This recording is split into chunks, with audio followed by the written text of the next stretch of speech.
Hello. Shall we start the next session, please?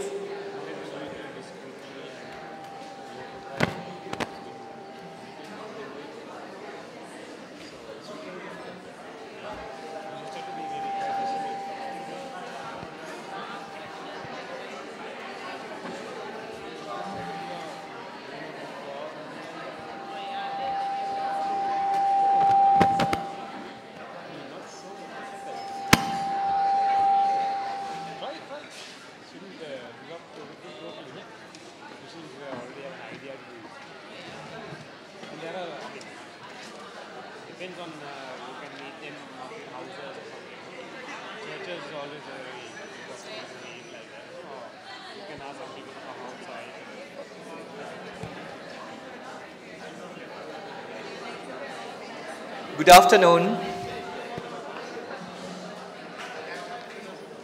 Welcome to the last session of the symposium.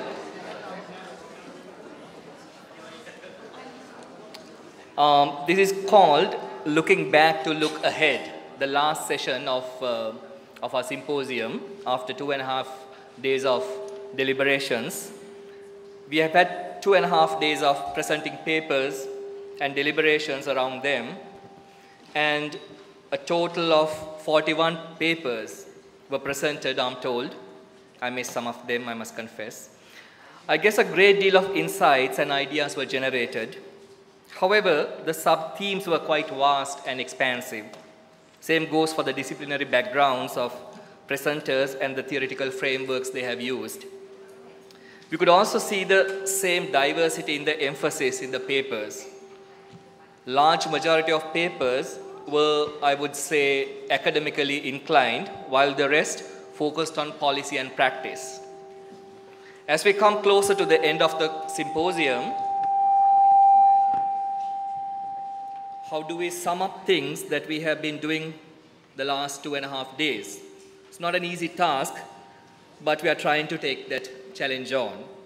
So what we are going to do in this session is to provide an opportunity to reflect on and consider key issues and questions that emerge from all the preceding presentations and discussions at the symposium, and their possible implications for research, policy, and practice. So 3 aspects: research, policy, and practice. And there will also be another panel at the end of this panel, which focuses on policy exclusively. But here we look at all 3 aspects: research, policy, and practice. So for that, what we did was, over the last 2.5 days, we invited these 3 people, very abled academics, Dr. Malathi Alwis, Dr. Pradeep Peiris, and Dr. Vagisha Gunasekera, to take notes of the key messages, the key highlights that they hear from the deliberations. It's not going to be a synthesis or a sum up of what we have done. Rather, they are going to present the areas, the issues, the highlights that are important in their own perspective.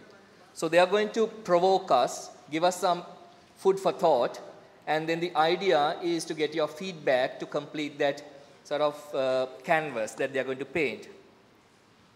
And this will also be the input for the ensuing panel on policy, so that our panelists could also hear a somewhat, not really a summary, but still you could get a glimpse of an idea of what happened in the last 2.5 days.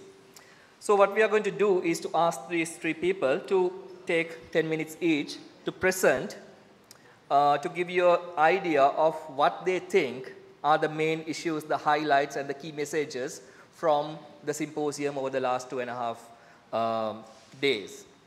Let me first invite Vagisha Gunasekera to present.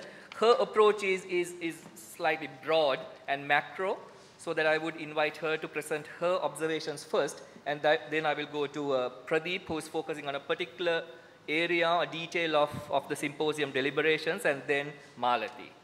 Over to you, Vagisha.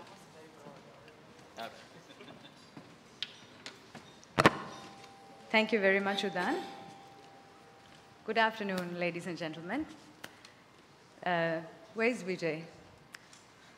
Thank you, Vijay, wherever you are, for placing a tall order on us to make sense of all that has been discussed during the past 2.5 days.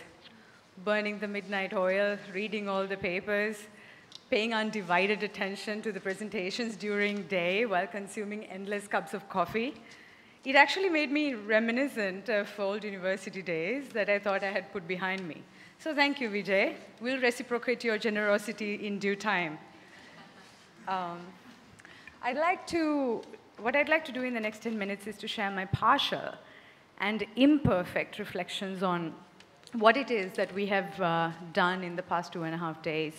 During this brief yet taxing, I must say, exercise as agent provocateur, I also reflected on why is it that we did what we did. Let's backtrack for a moment. In the period after World War II, particularly given the backdrop of the Marshall Plan aid to Europe, economic growth and reconstruction of post-war states formed the core idea and the process of development. This view was further crystallized by the likes of the World Bank and the International Monetary Fund that advocated the view that technical, economic solutions, particularly the transfer of capital, technology, and much later, sound institutions would help develop nations.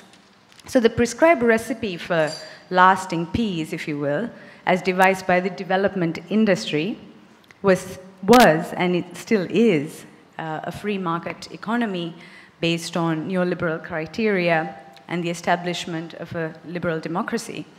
These prescriptions also came with a set of assumptions based on research that demonstrates that countries with low income per capita are at increased risk of civil conflict. Relatedly, post-war and post-conflict are understood as superficial and arbitrarily set time periods when the fighting stops and the peace building begins. Assuming that this so-called post-war or post-conflict period offers a fresh start that is distinctively somehow different from the period of war and conflict, playing catch-up with economic growth is automatically set as a goal, and dominant ideas about development and prosperity begin to steamroll and flatten diverse visions of a peaceful and desirable society into a colossal monolithic vision. The discussions of this symposium has actually allowed us to revisit these assumptions about post-war and post-conflict and understanding these experiences in terms of a context that bears the legacy or the imprint of the war or conflict.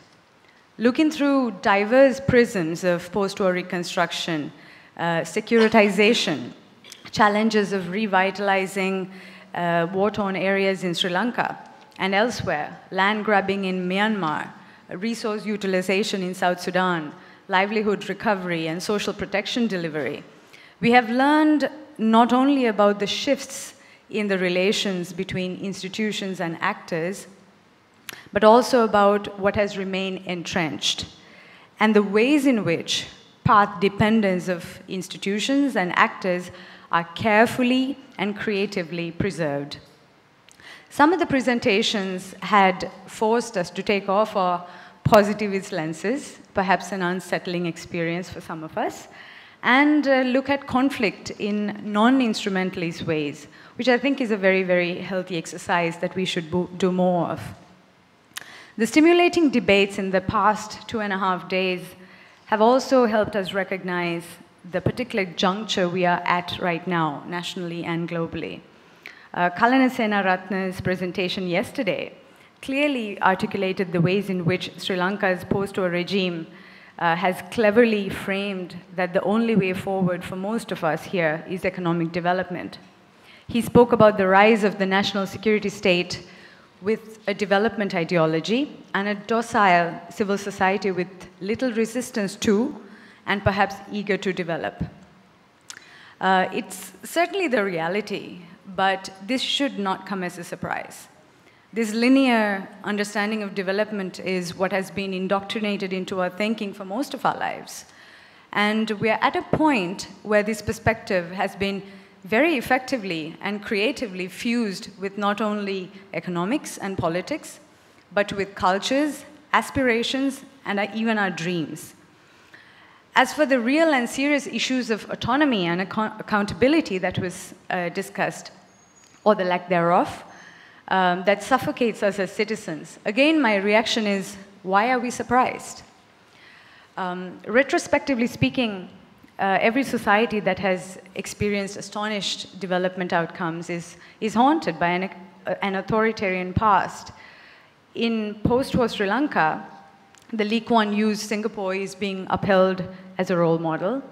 Accepting these development pageant winners, if you will, such as Singapore, Japan, South Korea, and China, it entails a tacit message that development comes with a cost in terms of democratic values, and that all success stories of prosperity have a violent past that was inevitable.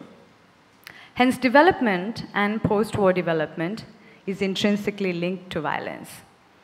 The current global development model, while paying lip service to liberal democratic values, conveniently turns a blind eye on authoritarianism that is adopted in the name of progress and growth.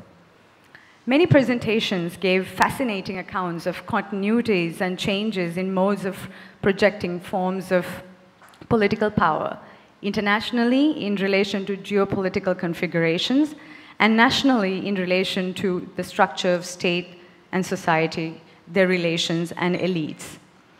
We have also debated about the continuities and changes in modes of projecting economic power. Ahil and Kadragammar's presentation characterized economic power in terms of dispossession and accumulation in the context of revitalization of war-torn areas in Sri Lanka. Marika Shomaras drew attention to economic power in the guise of distribution and extraction in the case of South Sudan. These characterizations, I think, are very, very useful in moving forward with understanding not only post-war experiences, but broader development trajectories of countries. Then there were contestations. For instance, when Rajesh Venugopal, I don't think he's here today, he warned us about the danger of blaming all our post-war developmental maladies on neoliberal processes. He urged us to rethink whether Sri Lanka's current development formula that has effectively unified the forces of market, both domestic and global, with centralized political and economic decision-making, whether this is somehow rooted in neoliberalism or an incarnation of it. He forced us to question that. And then this debate provoked us to question whether there's something else going on, whether there's another endemic infernal machine that needs further understanding and theorizing. The realization of the critical juncture that we are at globally and nationally has also urged us to think about new players like China that has bowled a doosra in cricket terms, or a curveball for those who follow baseball, in the way we understand international relations and international political economy. Xiao Zhu's fascinating and insightful presentation on China's 21st century Silk Road agenda to generate domestic economic growth through supply chain integration and infrastructure construction in South Asian economies opened up an entirely new world, a previously uncharted territory for most of us. The shift in the role of Chinese state-owned enterprises as policy executors to both policymakers and market actors dealing directly with states begs us to question whether it is the rules of the game or the game itself that has changed. A number of presentations spoke to the growing realization that we need to refocus not simply on the big structures, but also on actors, in short, agency. But whether individual or collective, agents do not work politically in a limitless, structureless, and institution-free plane of open possibilities. The structural and institutional contexts of power, both formal and informal, local and external, always and everywhere constitutes constraints. What some of the presentations have shown us is that while structures and institutions are constraints, they're not destiny. People, groups, organizations, and coalitions do not move in unison like reeds in the wind to change of incentives. Structures and institutions provide opportunities and resources that agents can use, and hence also provide room for maneuver. The point is that structures and institutions of power not only constrain political actors, but also can provide resources which the agents, in turn, can find and use to initiate or bring about change. In other words, we have attempted to unpack the messy politics, which is considered a barrier, a dirty word, along the route to development. Effectively, this exercise has further challenged the dominant and the very technical way of understanding politics, a problem of vested interest, the wrong or perverse incentives, inappropriate institutions, or pervasive corruption, all helping to protect the status quo. That's the current technical way of understanding politics. What I see emerging here is a clear critique of the dominant model or economics of politics, and an expose of what is distinctively political about politics. In other words, power, interests, agency, ideas, building coalitions, and the impact of contingency, all of which are missing from the dominant development discourse. Quite simply put, we have tried getting to grips with the processes that drive and constrain development in a detailed and a granular way. We have discussed post-war politics as the dynamic and contingent relationship and the seat of action between power, structure, and agents. We have differentiated and disaggregated, or attempted to disaggregate, interests, ideas, incentives, institutions, and the idea of power. On the first day when the symposium kicked off, Professor David Chandler shared his deep discontent about the linear, reductionist, and universalist nature of thinking about the nexus of conflict, poverty, and security. But I think this sort of discussion that has been happening from time to time in our part of the world adds immense depth to the critique that Professor Chandler called mundane and commonplace. We have tried to sift through and move beyond the simplistic understanding of conflict and related measures, and grappled with the dark matter, if you will, of conflict. Narratives about us and them, mistrust, stereotypes, identity, perceptions, trauma, standards of masculinity, unexpressed fears, and politics. For me, the past 2.5 days have been about digging down to the level of messy, everyday politics of post-war countries. This is where there are competing ideas, interests, values, and preferences, where specific groups and interests struggle over the control, production, use, and distribution of resources, where conflict is negotiated, where bargains are struck, and where formal and informal political settlements, alliances, and coalitions are made and broken. Here, the politics collapse and violent conflict can break out. Institutions are contested, shaped, implemented, avoided, undermined, or amended. Contingency, critical junctures, and windows of opportunity disturb old patterns or open up new possibilities. And crucially, here, the different players use different sources, forms, expressions, and degrees of both de jure and de facto power. What I take home with me from this symposium is that the key to understanding the contested dynamics of political and developmental change lies in understanding how political actors interact and jostle, not only with each other, but also against, around, and with the structural and institutional context they operate in, using the resources and the opportunities it provides. Before I end my commentary, I would like to express my heartiest gratitude to all of the speakers of the symposium for sharing your valuable work with us. You have no idea how much you've enriched all of us. I would also like to thank all the fabulous moderators of panels for stimulating debate and dialogue. I thank the fantastic audience for asking uncomfortable questions and challenging us to move out of our comfort zones. It was very healthy. Last but not least, Vijay, thank you for putting together the content of this symposium. What a spread. And what a treat. I sense Plato right now, the father of all symposia, smiling down upon us. You made him very proud. Thank you.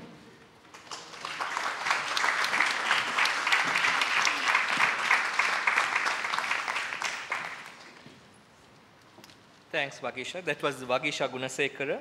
She is a senior research professional with the Center for Poverty Analysis, CEPA.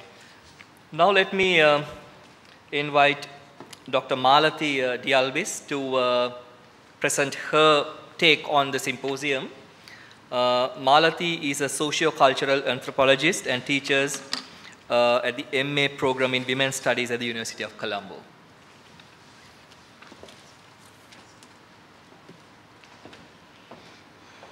Hi, I must confess that my commentary is not beautifully crafted like Vagisha's, but what I've tried to do, and I think as an anthropologist, I'm trying to raise some questions and actually take on the role of a provocateur. But what I did was also canvass a lot of the people who were actually participating in the conference and trying to understand actually how they were responding to the panels and what they thought they had understood or not. So I'm just going to kind of pick on three major areas, I think, that that there's always already been, I think, very interesting research that has been done, but also opens up, I think, new spaces and new ways of thinking. So obviously the overarching framework of this conference, I would say, has been sort of what is development in a post-war context, and who are the drivers of development, and who benefits. And there have been several kind of, I would say, meta-narratives that have been mobilized to take apart these questions in a way, and reflect on them, and also question and also push them forward. And the first category I want to pick up on is neoliberalism, which actually a lot of papers address directly or indirectly. But it particularly struck me that at the end of the first day, some participants mentioned to me that they were even more confused by what this term meant than before they attended the sessions. Now, I consider confusion as a positive outcome because it suggests, I think, an openness to listening more carefully, rethinking and reflecting. I would say that I think that part of this confusion also stems from the fact that neoliberalism is a concept that has been built on, extended and complicated over the decades, and there are currently many theories regarding what exactly is encompassed within this concept. Because of this, I thought it might be helpful to review, in a way, what has been called sort of the 5 key pillars of neoliberalism. That was set out by Martinez and Garcia as part of a conscientizing exercise for activists. And this is also keeping in mind that this was not a symposium just among researchers, but that there were also policymakers and activists in the audience. So one of the first pillars that they point to is unregulated markets. That is the total freedom of movement for capital, goods, and services, which means no price controls and no regulated wages. The second pillar they point to is cutting public expenditure for social services like education and healthcare. In other words, reducing the safety net for the poor. But it also involves moving away from the maintenance of public infrastructure such as roads, railways, bridges, etc. Ramya Kumar's paper in one of the fora offered a very useful analysis of how the state is moving away, or the Sri Lankan state is moving away from supporting public health services in Sri Lanka. But the state has also adopted a very different strategy when it comes to roadworks and bridges, etc., as several other papers pointed out. So this is one area to think about then, that it's already becoming complicated as you think about it on the ground, as it works out in different countries. The third pillar is deregulation, and that is reducing government regulation of everything that could diminish profits, including protecting the environment and safety on the job. The fourth is privatization, and that is selling state-owned enterprises, goods and services to private investors. This has resulted in concentrating wealth even more in a few hands and making the public pay even more for these goods and services. This aspect was also reflected in Ramya's paper. But we also had counterexamples from people like Rajesh Venugopal, who has highlighted the recent nationalization of certain private enterprises in Sri Lanka. The fifth and final pillar is eliminating the concept of the public good or community and replacing it with individual responsibility. The poor have been pressured to find solutions for their lack of healthcare, livelihood options, and financial security. If they fail, they are labeled as being lazy or too dependent. I think Ahilan Kadirigama's paper offered a detailed account of this process through his analysis of increasing indebtedness in the Jaffna Peninsula. However, part of the confusion that arose among some of the participants was when different presenters sought to make different arguments about the unfolding of neoliberalism in Sri Lanka. So, for example, Ahilan argued that we were seeing now the second wave of neoliberalism. Rajesh suggested the term neoliberalism was inadequate given the strong links between capital and the state and the present regime's programmatic rejection of market reforms and neoliberalism. He also pointed to the large-scale infrastructure-led developmental approach coordinated by the state in connection with domestic business elites and funded by large international partners such as China. On this latter aspect, we've also offered a fascinating insight into the Chinese paradigms of foreign assistance by Zhao Zhu, as Vagisha also noted. Devaka Gunawardena suggested we disaggregate neoliberalism and seek to identify which components are relevant to Sri Lanka. All of them, as well as several presenters who raised other significant aspects of Sri Lanka's political economy, have pushed us to think more carefully about this concept and how we might apply it to Sri Lanka. Another crucial aspect that needs to be thought in conjunction with the macroeconomic trajectories that many of the presenters offered, I would argue, is the increasing militarization of the Sri Lankan economy. I don't mean merely in terms of the military's involvement in urban regeneration, construction, farming, environmental policing, tourism, and diplomacy, but a much less noticeable and thus more insidious infiltration of the military into the governing boards of private and public companies such as garment factories, hospitals, hotels, and even the National Theatre just across the road from here. This latter aspect I find very reminiscent of Egypt in the 1980s, an edifice that was ironically being slowly dismantled by Gamal Mubarak's neoliberal interventions, much to the fury of a significant swath of senior military personnel before the January uprising. Another aspect that needs to be considered, I would argue, is what anthropologist Pradeep Jagannathan has coined as SRF, the state-regime family nexus, that controls a significant proportion of our economy. How much of this nexus would be incorporated in Rajesh's domestic business elites, as he calls them, is an interesting question. I'm sorry he's not here to engage with us. However, Ahilan's and Muthukrishna Sarvanandan's papers remind us that any macro framework we might seek to delineate encompasses troubling regional anomalies as well. Sarvi's paper showed the very skewed growth patterns that exist within the country. The Western province could very well be a different country when we compare its economic indicators with that of the northern and eastern provinces. This is an aspect that Sahar also highlighted with regard to the differences between the West Bank and the Gaza Strip. So at the same time as we seek to come up with a more nuanced and complicated formulation to understand the post-war economy of Sri Lanka, I suggest we also need to figure out how to address and account for these glaring anomalies. The other nexus I want to talk about is humanitarian and development aid. And of course, this once again feeds into a very, very large body of work that's already been done on a variety of aspects of humanitarian and development aid. But I just thinking in terms of the kinds of papers that were presented, I would sort of categorize it as papers that talked about people who actually provide aid. So the analysis of those who providers, and then also analyses that we had of those receiving aid. And I think in the first category, I think David Chandler started off by talking about the different kinds of responses that the aid industry, in a sense, has had to responses from the ground and how that has constantly shifted. Though, of course, his argument was that very much is framed in terms of nevertheless placing the blame for the non-development on the receiver.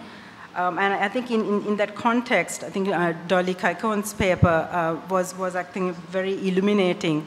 She was talking about aid interventions in Nagaland. And so this is also the nexus of the Indian state along with an organization like UNDP that attempts to intervene in a former war zone, and in a sense, current war zone as well, and shift people's different kinds of practices that they have been involved in for many years.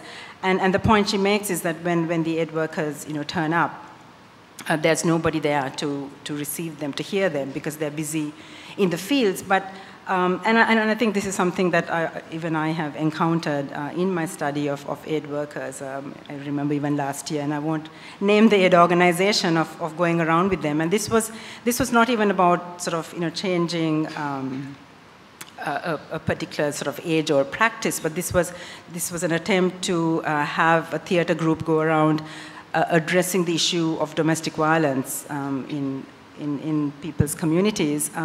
But when we went there was nobody there, and so the aid workers actually had to go around to the fields and pretty much beg people to come to attend this theater presentation. So I mean, I think those kinds of detailed, fine-grained examples, I think, also raise issues and also complicate issues about this understanding of what kinds of interventions are taking place in a context where what the people themselves may desire or need may not actually fit in with what is being offered. And I think we had also some very interesting examples from Nepal in that context of the kinds of complicated ways that non-governmental organizations are also confronting these kinds of issues. But I was also hoping for a more critical reading of many other buzzwords. I think David Chandler raised several buzzwords, but I think I would also place other buzzwords of development, such as community participation, empowerment, that are associated with humanitarian and development aid. I mean, Sherry Bennett did speak at length regarding community-driven development.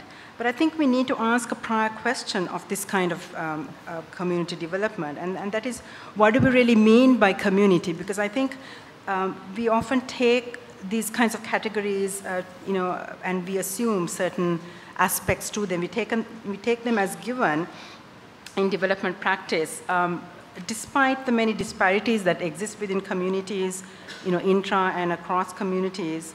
As actually many of the papers in this conference have highlighted in the kind of fine-grained research that has been done. We've had papers that talked about a variety of marginalized communities in the post-war context, such as ex-combatants in Nepal and Kenya, IDPs in Sri Lanka and Kenya, fishing communities, farmers, municipal workers.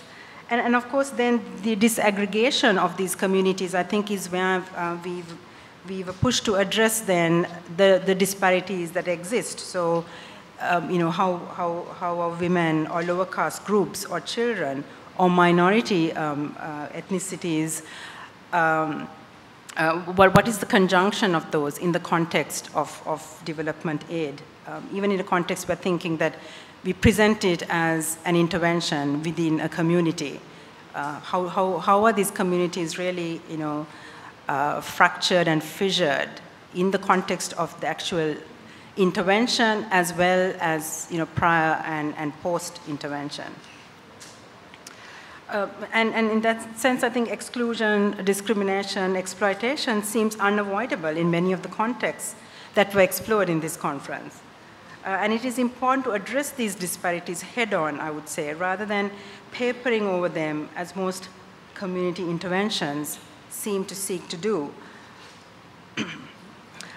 From the aspect of those who receive aid, I think, we had a very powerful presentation from Farah Hanifa, who raised the issue of victimhood. And I think it also,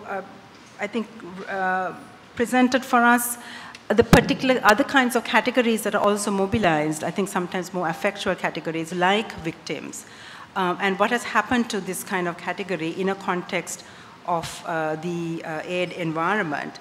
But also, as she pointed out, you can mobilize a particular kind of category, but you also face hierarchizations of victims. So, I mean, there's many sort of, it's a multifaceted category, and so that all of these categories we mobilize, I think, have double or triple edge that I think, requires us to be more careful when we are doing research on these aspects. The final category I want to take on is the possibilities for dissent and political protest. And I think in terms of that, we had a very important intervention by Harini Amarasuriya on civil society and public protest. And I would say that, such protests, I think it's important to think of such protests operating in a context of securitization, as Jennifer Heinemann very thoughtfully extrapolated for us in her paper. So the things like fear, vulnerability, risk have been given a new valence in our post-war context and circumscribes protests in a variety of ways. Harini also raised the critical question of what is legitimate protest. And I would also like to pose the question, what protests are not only repressed, but also ignored, and particularly by the media. And in this context, I would pick on the protests by the mothers of the disappeared in the North for the past several years. The lack of sympathy for the Northern mothers has been repeatedly raised by human rights activist Rookie Fernando, who I'm happy to see in the room today. This lack is particularly troubling when viewed within a longer history of sympathetic responses to protesting mothers. So it's not like this is a new phenomenon that's leading to a certain kind of ignorance on the part of the media, on the part of the state, on the part of actually much of the country. But if we think of it in a sort of deeper historical context, we've had the Mothers' Front in the South, which actually engendered a huge amount of emotional outpouring. So once again, you have, even within one could call a community of women, immediate kind of disparity that is being produced of the Sinhala mothers' grief being taken note of in a particular way, in a way that the Northern or the Eastern mothers' grief is not. And in thinking of political protests, I also want to return to, I think, one of David Moore's heroes, Antonio Gramsci, via Partha Chatterjee's reworking of the very important distinction that Chatterjee draws between civil society and political society. Chatterjee expands on the notion of civil society as being primarily a bourgeois one, while interrogating its workings out within colonial modernity. He also, I think, productively delineates how often such a small elite group assumes a pedagogical mission of enlightenment towards the vast excluded mass of the population he places within political society. And I think this kind of conceptualization of civil society and political society is something we need to take on board, I think, more carefully and think about its workings out. I mean, not just in Sri Lanka, but I think in all our different countries. Because I think in the political society that Chatterjee invokes are, for example, slum dwellers without legal rights who are dependent on the informal economy and are now seeking to claim entitlements from the state. Such a form of political society is also mentioned by Devaka Gunawardena, as this is a community whose numbers are expanding every day in Sri Lanka, and I think we are getting some very good researchers working on this issue. Now, Devaka points out that he has found Chatterjee's concept of political society relevant to what he refers to as his analytic turn towards populism. Harini proposed another category, that of vigilantism, which is also, I think, appropriate here. Because, in other words, an engagement with Chatterjee's notion of political society would challenge our ideas of what is progressive and emancipatory. So such an expansion of categories also calls for a more dynamic reflection on the transformation of urban architecture. And I would like to end this commentary with a call to this audience to consider two very oppositional possibilities that confront us today in the context of urban regeneration. And I would pose a question, are we being offered broad roads for tanks to roll down, or large expanses of public space where a large populace can amass, and government institutions that are no longer hidden behind high walls so that they can be accessed more easily? Thank you.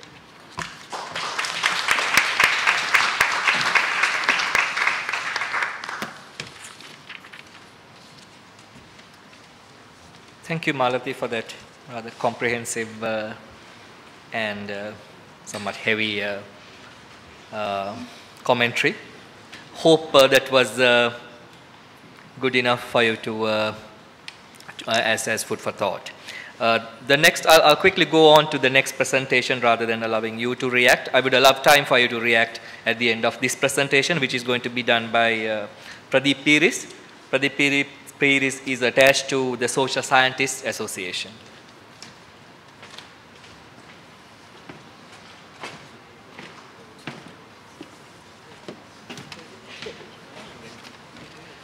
Thank you, Udan. First and foremost, I think I would like to congratulate CEPA and Priyanti and the team who organized this conference, because we had a very successful conference. We attract very rich, highly diversified, and more importantly, like mutually beneficial or mutually complementary set of papers. And of course, like we also attracted a very good audience who were not really passive listeners, like who contributed and really like add so much value to this whole discussions. So I was also given this suicidal task of like reviewing. And of course, last 3 days, you can imagine like in our life here, it's always a combination of pain and pleasure, like in Derridian term.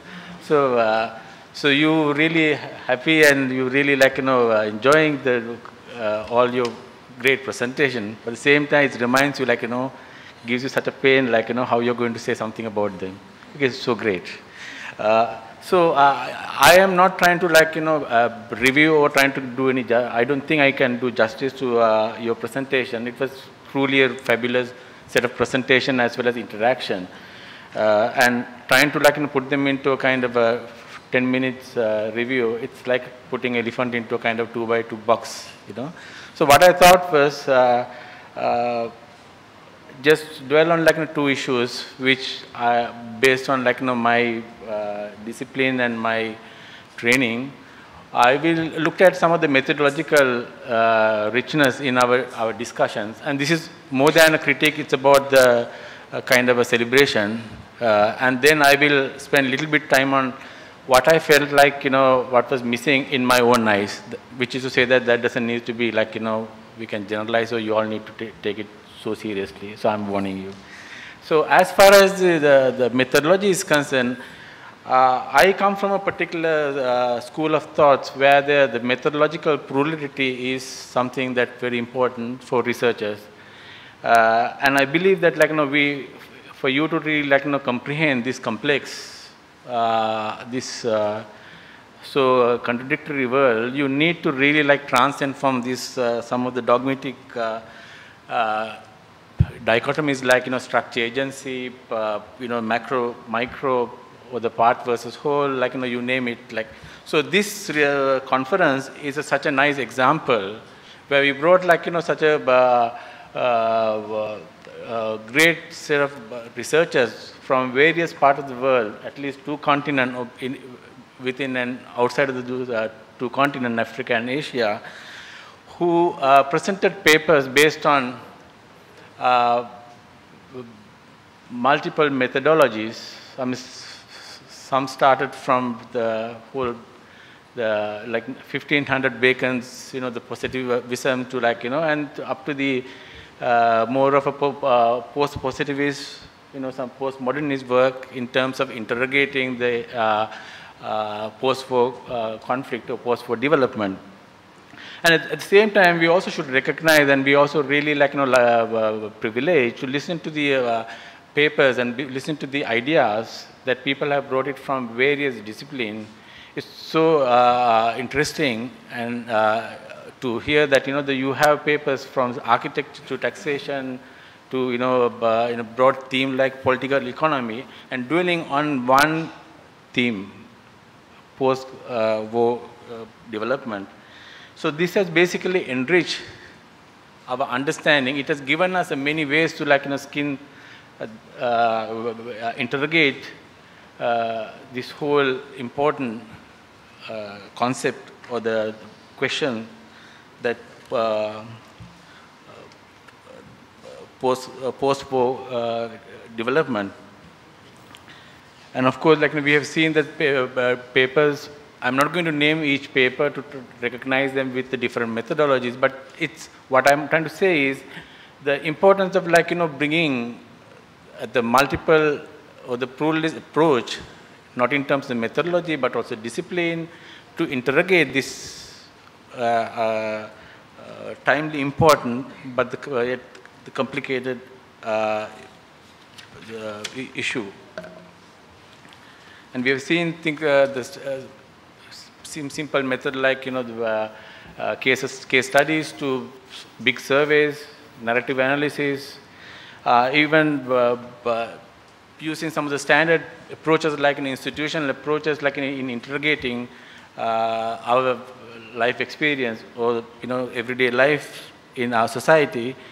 And even with many attempts in terms of using some sort of postmodernist approaches in interrogating the life in Asia and Africa. So in that sense, I consider, going by my vision or my belief, I mean, these 3 days was a very good research exercise where we all, like, focus on one research theme and use multiple methods. We brought in, like, multiple disciplines in order to really, like, make sense of it. So I congratulate the way the organizers organized this, because it was very beneficial. And then let me spend 2-3 minutes on the issue with regard, I mean, what I want to discuss about, something which I consider which we should have spent a little bit more time on. At the same time, I'm not saying that we have not talked about it. I felt like, there was some sort of, we were trying to borrow certain terminologies, certain concepts, thinking that, like, our societies are homogeneous. And we have taken the concept like democracy, the concept like bureaucracy, concept like institutions, concept like politics, as if that we are living in outside of the Africa and Asia. And we should not forget the fact that we are living in a particular kind of democracies. We are living in a particular kind of society relationships. So this basically define, our relationship to our own citizens, as well as our state, as well as our rulers. So, like, I mean, we discuss about, I mean, there are a couple of presenters talk about, the James Scott, like, if you look at his work in Southeast Asia, like, where, like, these are patronage democracies, where, like, people and states are linked to societies in a very much of larger political networks. And if you, someone like, Francis Bacon, Francis Bayard, the French sociologist,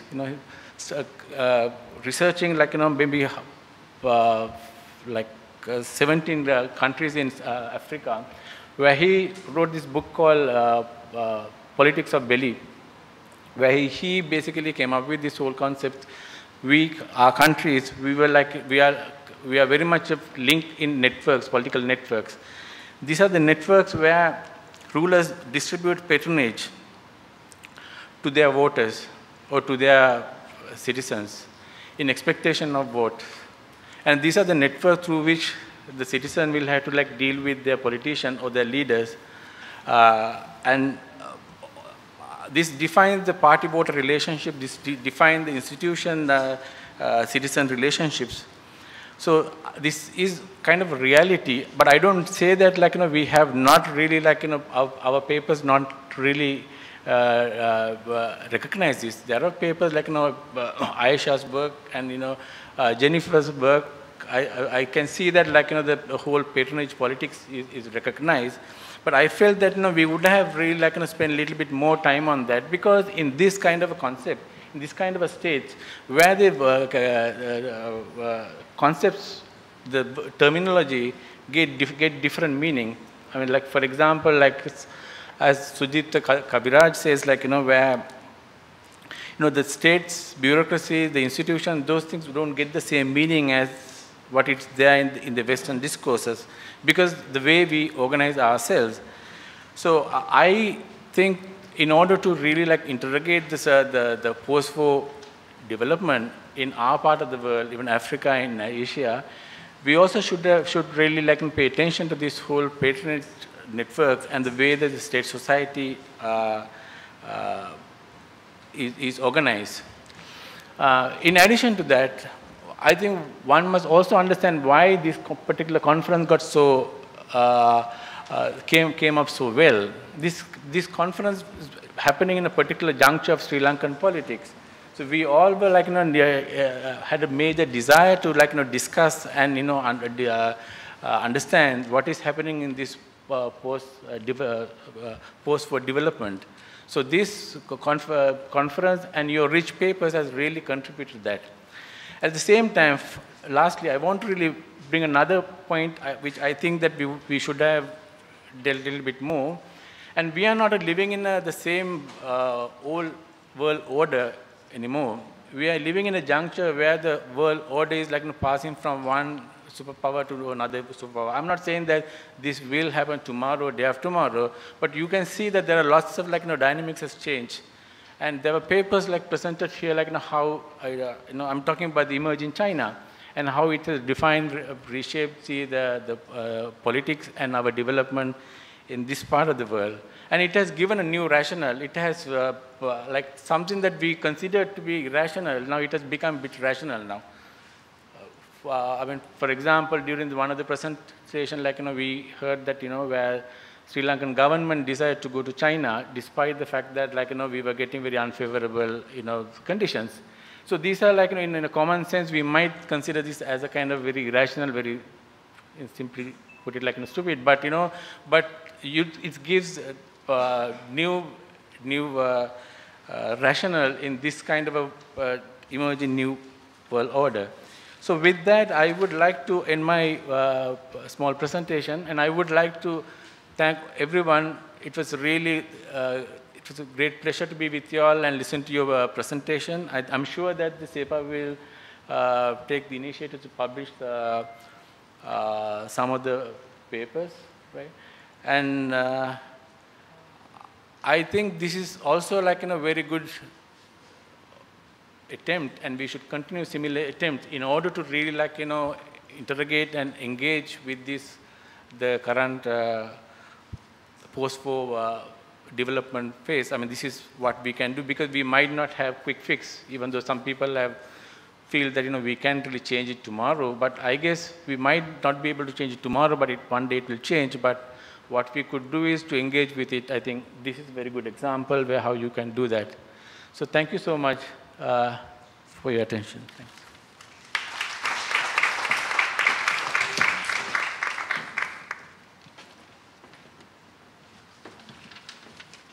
Thanks, Pradeep, for bringing a different dimension to our discussion. I'm pleased that you use a different lens, the methodology or the process to capture our deliberations the last 2.5 days. What I propose now is to have a quick reaction from the audience in the form of comments. I'm afraid we won't be able to have an engagement or interaction with our 3 panelists, but it's important that we give space for the audience to give some quick feedback. So I'll entertain 3 quick comments from the audience. There's one already. Anybody interested from? Okay, Professor Giri, 2. All right, let's 3. Ahilan, okay. All right. Could you start from Dr. Chandler, please? Thank you. Vagisha said that you said that you welcomed critical engagement, so I hope you're not going to be offended. I just wanted to raise a few points that I think we take for granted about dominant ideas and also the neoliberal thing, I think is important.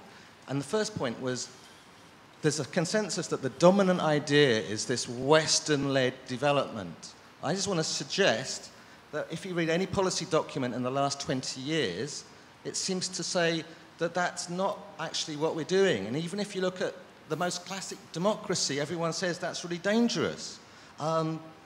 A law, people say we can't go around even exporting law because it's too artificial. Even any issue in the last 20 years that's even vaguely related to that discourse doesn't seem to be dominant. And that's like the first question. I don't know why we're so confident. And then the second point, of course, is about neoliberalism. And the one thing we all agree about with neoliberalism, it's about individual responsibility. Sounds an awful lot like old-fashioned universal liberalism where all individuals were equal and autonomous and rational. What if neoliberalism wasn't a universal view? What if it was all about communities and differences and how differences are reproduced in different communities of rationalities? And neoliberalism said we have to work on those to make people able to understand markets and democracy. And if it was to happen like that, that would open up a whole set of questions about what it means to do radical policy work on post-war development in Africa and Asia. Because then all the bottom-up, agency-centered, community-centered, local agency, creativity, messiness would have a framework for discussing it which was conceptual, rather than just saying, these are happening. And then it seems that there's like a fog.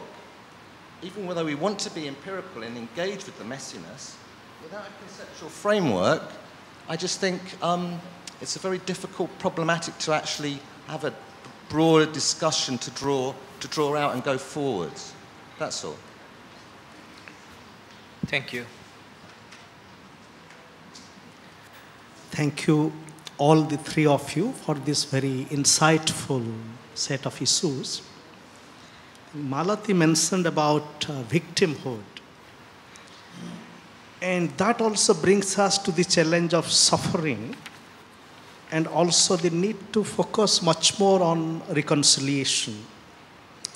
I think possibly in the symposium so far, not much attention has been given to the challenge of reconciliation as a many-sided complex process, including the political, the kind of political transformation it would demand. Another issue which possibly could draw our attention is the whole issue of art and aesthetics. Because in all post-war societies, think of Rwanda, for example, the way art and creative kind of social processes have contributed to processes of peace and reconciliation. And one wonders why that theme is absent in the symposium, but it also invites us to pay more attention to it. Thanks for raising an issue which was not in your observation, not sufficiently or adequately addressed. Thank you very much, Professor Giri. And Ahilan. Yeah, thank you to all three panelists, but I want to take off particularly from where Pradeep left off in terms of our approach to this whole issue of post-war development, right? On the one hand, arguably that it's the legacy of colonialism, it's the proxy wars during the Cold War that led to so many of these conflicts, particularly in our part of the world, right? In South Asia, in Africa, and so on. These are often also proxy wars. But then with the fall of the Soviet Union, when we start to hear a lot of this, the shift in the West to try and solve the very proxy wars that were initiated,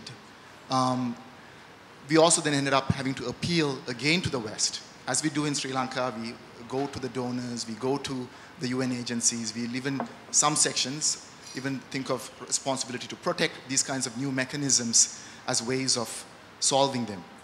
Then it goes back to the whole question of, you know, what kind of concepts, what kinds of approaches are locally possible, or do we inevitably then again go back to the West to get them? You know, even in this conference, I mean, maybe in a little bit more critical vein, if you look at it, what are the real possibilities of South-South solidarity in terms of thinking through these questions, or are we always going to go through this circuit back to the West to be able to work with these issues? Thanks. Thanks. I propose that the symposium documenters take note of these three very useful comments as part of our last session, and with that I would like to conclude this session and want to thank you three for your task over the last 2.5 days. They richly deserve a round of applause.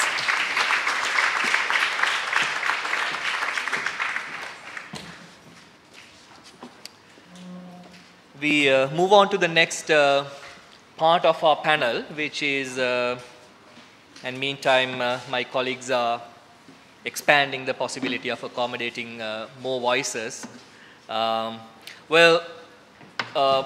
We call this part of the panel the valedictory, or the concluding panel, which brings us to discuss the policy-related implications arising from the deliberations.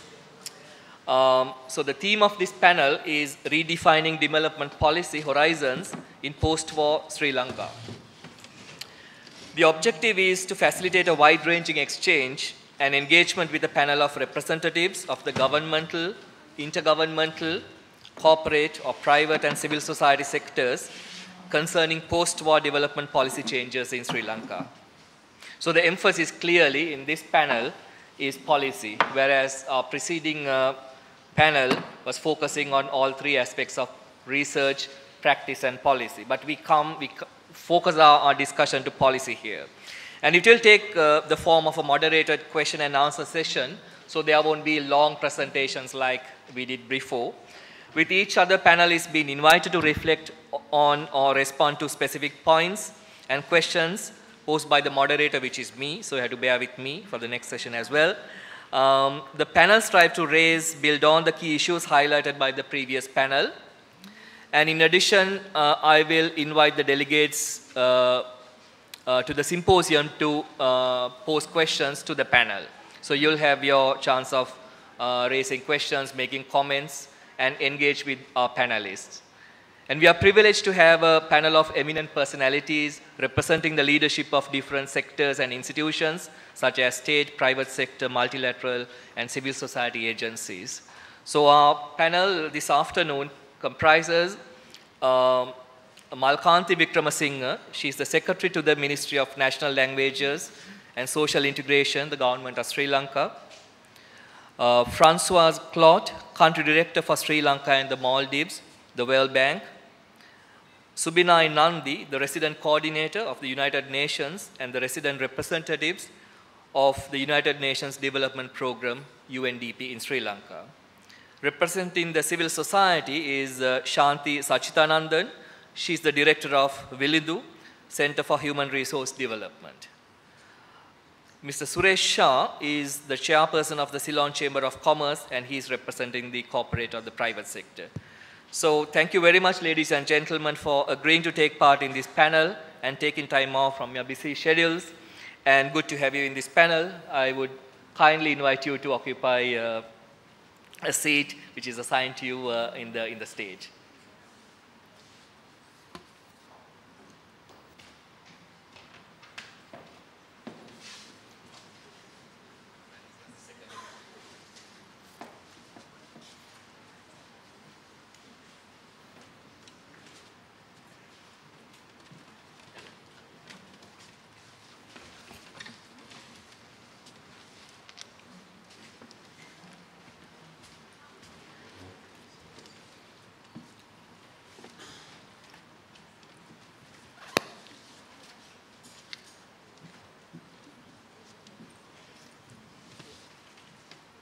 All right, are you all settled? Okay. Now, in terms of time, we have time till 4:45. And in terms of the format, this is my proposal. I will have 3 rounds of questions. And the first round of question is rather simple and easy. Second and third rounds are slightly targeted and slightly substantive, I would say. And we'll take 1 round of questions, the second, and then allow the audience to respond and let them ask questions from you. The questions can also be particularly directed to a particular panelist, or it could also be general. That's fine. And then we'll go to the last round of questions, and followed by another round of responses from the audience. Now, my first round of questions is directed to you all, but it's a very simple question. And the answer could also be very simple, and more importantly, it should be short. So I will not allow you to take more than 2 minutes to answer that question. My simple question to you is this. From the 3 presentations you heard in the panel before, is there anything new or exciting that you found that has a major policy implication from your own policy background? Yeah? Is there anything new or exciting that you heard from our 3 panelists before? Who would like to go first? You could use the mic here.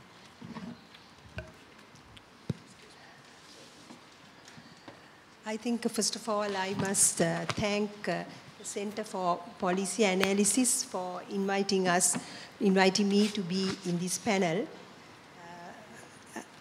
I think after listening to the 3 presenters, I find that there has been much work done in the area of research in relation to diverse disciplines. And with regard to policy making, the existing policy initiatives that the government of Sri Lanka has taken on needs to be revisited in the light of most of the findings, I think, which have come through these research papers. So I think as the government of Sri Lanka, in this post-conflict era, we think we should all decide to look at these research papers, go through the findings, and see how our policies could be amended to accommodate some of these recommendations. Thank you. Would you like to go next? Well, I must be frank, it's not new and, well, exciting, but something that we have to think about is about how we perceive the institutions. There was this, Pradeep actually summarized that from, I think, Professor Chandler's paper, one of his paper, I understand.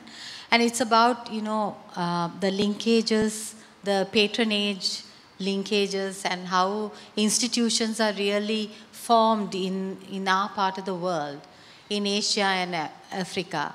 And so if we are talking about judiciary or the state institutions and other institutions, it's not exactly the same as what it could be in other countries where this tradition has been much more. So it has some kind of a policy implication. We cannot assume that these institutions are neutral in that sense and go on with our policies. So that was something that I think all of us should think about. Would you like to make your point? Thank you. First of all, I must confess I'm completely lost. This is not my comfort zone, so please pardon me for some of the things I'm going to say, and frankly, I hoped you would ask the other side first and then come to me at the end. You know, listening to the last three presentations, a couple of things struck me. One was that I was a terrible guy because I'm from the private sector, and this whole thing about neoliberalism, etc. But, you know, quite frankly, to me, the idea of neoliberalism is somewhat different. It is about giving people opportunity. To me, that is what it is. And in terms of those people who take the opportunities, that they need to do so fundamentally within the framework of the 5 precepts of what the Lord Buddha said. Actually, the first 4, leave the 5th one out of it because that's the fun part. So fundamentally, that's where I come from. And the role of the institutions is to make sure that the people who take those opportunities in a way that is not harmful to society.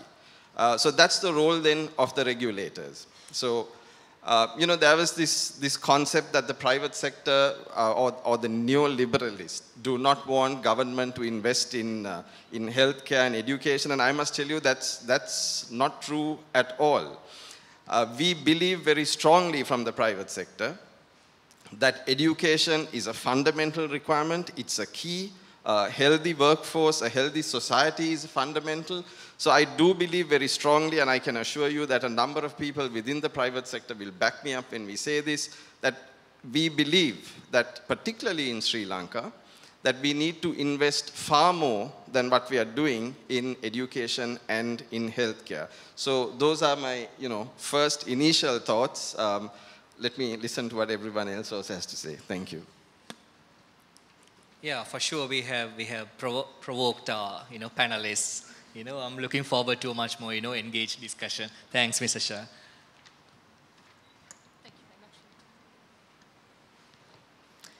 Well, thank you very much first for the invitation and the incredible opportunity to associate ourselves to the reflections you had in the past 3 days. It is indeed intimidating because you have gone into great length over topics and we're just associating our casual thoughts at the last minute to this very structured process. So that's, you know, first reservation. But to me, what's most maybe new, but certainly most exciting from sitting here and listening to the concluding session is about the value of debate, good quality debate, creating a forum for exchanging ideas, bringing different perspective to that thinking, bringing, you know, the economists, the political scientists, the anthropologists, people who look at institutions, people who look at governance, people who dwell on the political economy and the underpinnings. It's incredibly valuable to be able to do that. And stepping back, taking the time to actually have a frank,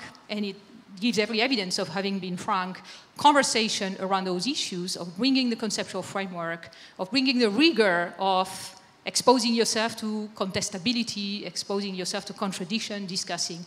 It is incredibly important in the realm of development to create space for this kind of process. And what it means is, even though in the realm of action we have to move fast sometimes, and particularly in post-war context, we have to move fast. It is about action. It's not about waiting, right? I think having space where we can step back, be mindful, exchange views, evaluate knowledge, be evidence-based, etc., is incredibly valuable. The policy implication of that trickles into the educational sector from my standpoint. And in other words, creating educational systems that foster similar critical thinking, that creates space not just for absorption of knowledge, but questioning about knowledge. The capacity, soliciting in children the capacity to actually have a view, question, ask for the proof, etc., is incredibly valuable. And for most countries that are encountering themselves in a situation where models are evolving and you're facing a post-war environment, quality of education in terms of creating that capacity to learn how to learn to validate, and to question is absolutely essential. So I would say here, at all levels of education, as in many other countries, to me that's a policy implication that springs straight out of the very benefits of the event that you have been leading over the past 3 days. Good afternoon, and let me join my colleague from World Bank in thanking the organizers, Priyanthi and her team. I have been with some envy following the proceedings on the net, and some trying to follow live. But I must confess that we have not been able to see and hear the whole story. So my reaction will be essentially on what we heard in the last session. And 3 things struck, if that was a summary from the previous 2.5 days. One is that the discourse about democratic values and development. I think that in the context, I have been here now 3.5 years, we talk all about development, and we basically equate that development to physical development, and very impressive as it is, but probably we do not link it. And I found it interesting, very exciting that this discourse came up here, that how it is a little bit discussing Millennium Development Goal and Millennium Declaration. We all discuss Millennium Development Goal, including us at the United Nations. We do not talk much about Millennium Declaration, which is basically the underlying premise of that one. So this democratic values and development discourse, I believe that Sri Lanka has lots of people here and also not here who probably can contribute and advance that agenda. Second one, in Sri Lanka's context, post-war context, even without post-war context, will be that the point that was raised about the role of emerging players and new phenomena of engagement. So we are not isolated, we are part of the global family, and the equations are changing, and I would encourage people to look at the last Human Development Report, Global Human Development Report, which is on South-South and the emergence of the South. But in that context, how the whole development discourse goes into a one-sided, heavy focus on infrastructure and construction. So I thought that understanding that dynamics in post-war Sri Lanka's context, the whole theoretical debate and conceptual debate and also practical application will be important. I thought that the way Vagisha brought it up here was quite interesting. And the third one I wanted to mention, which is essentially a fairly old debate, and I as a Bengali, when she mentioned about Partha Chatterjee and about the civil society and political society, it may sound like a conceptual debate, but in my view, what is happening last month, we saw certain circulars about how civil society groups should behave and operate. I think this is important at this point of time. And that links back to the first issue about the democratic values and development. So I thought that these three things struck me as something from the summaries, essentially. Thank you. Thank you for that initial round of responses from you. That also gave us the opportunity to understand where you come from in terms of your perspective and understanding on the issues. And my observation is that your response was not confined to policy, but also broader research and practice implications arising from the deliberations. The second round of questions are, they are particularly directed to two people here, and that's to Mrs. Wickramasinghe and Mrs. Sachithanandam. And I occupied this seat not to maintain a healthy distance between the state and the civil society, but to ease my task of moderating, well, my questions to you both is this. What's your take on what you just heard from the three panelists before, taking into account of this? Do those key messages resonate with your own understanding, analysis of policy directions? You have your own interpretation, you have your own analysis, you have your own engagement, and so your policy considerations and directions may be priorities as well. And would that story, your own story, resonate with what the story you heard from us from the symposium? Is there a message inside that differs from your policy considerations? let's take the diversity as a virtue here and see how convergent and divergent we are in terms of our analysis here and your own concrete policy domains. Who would like to go first?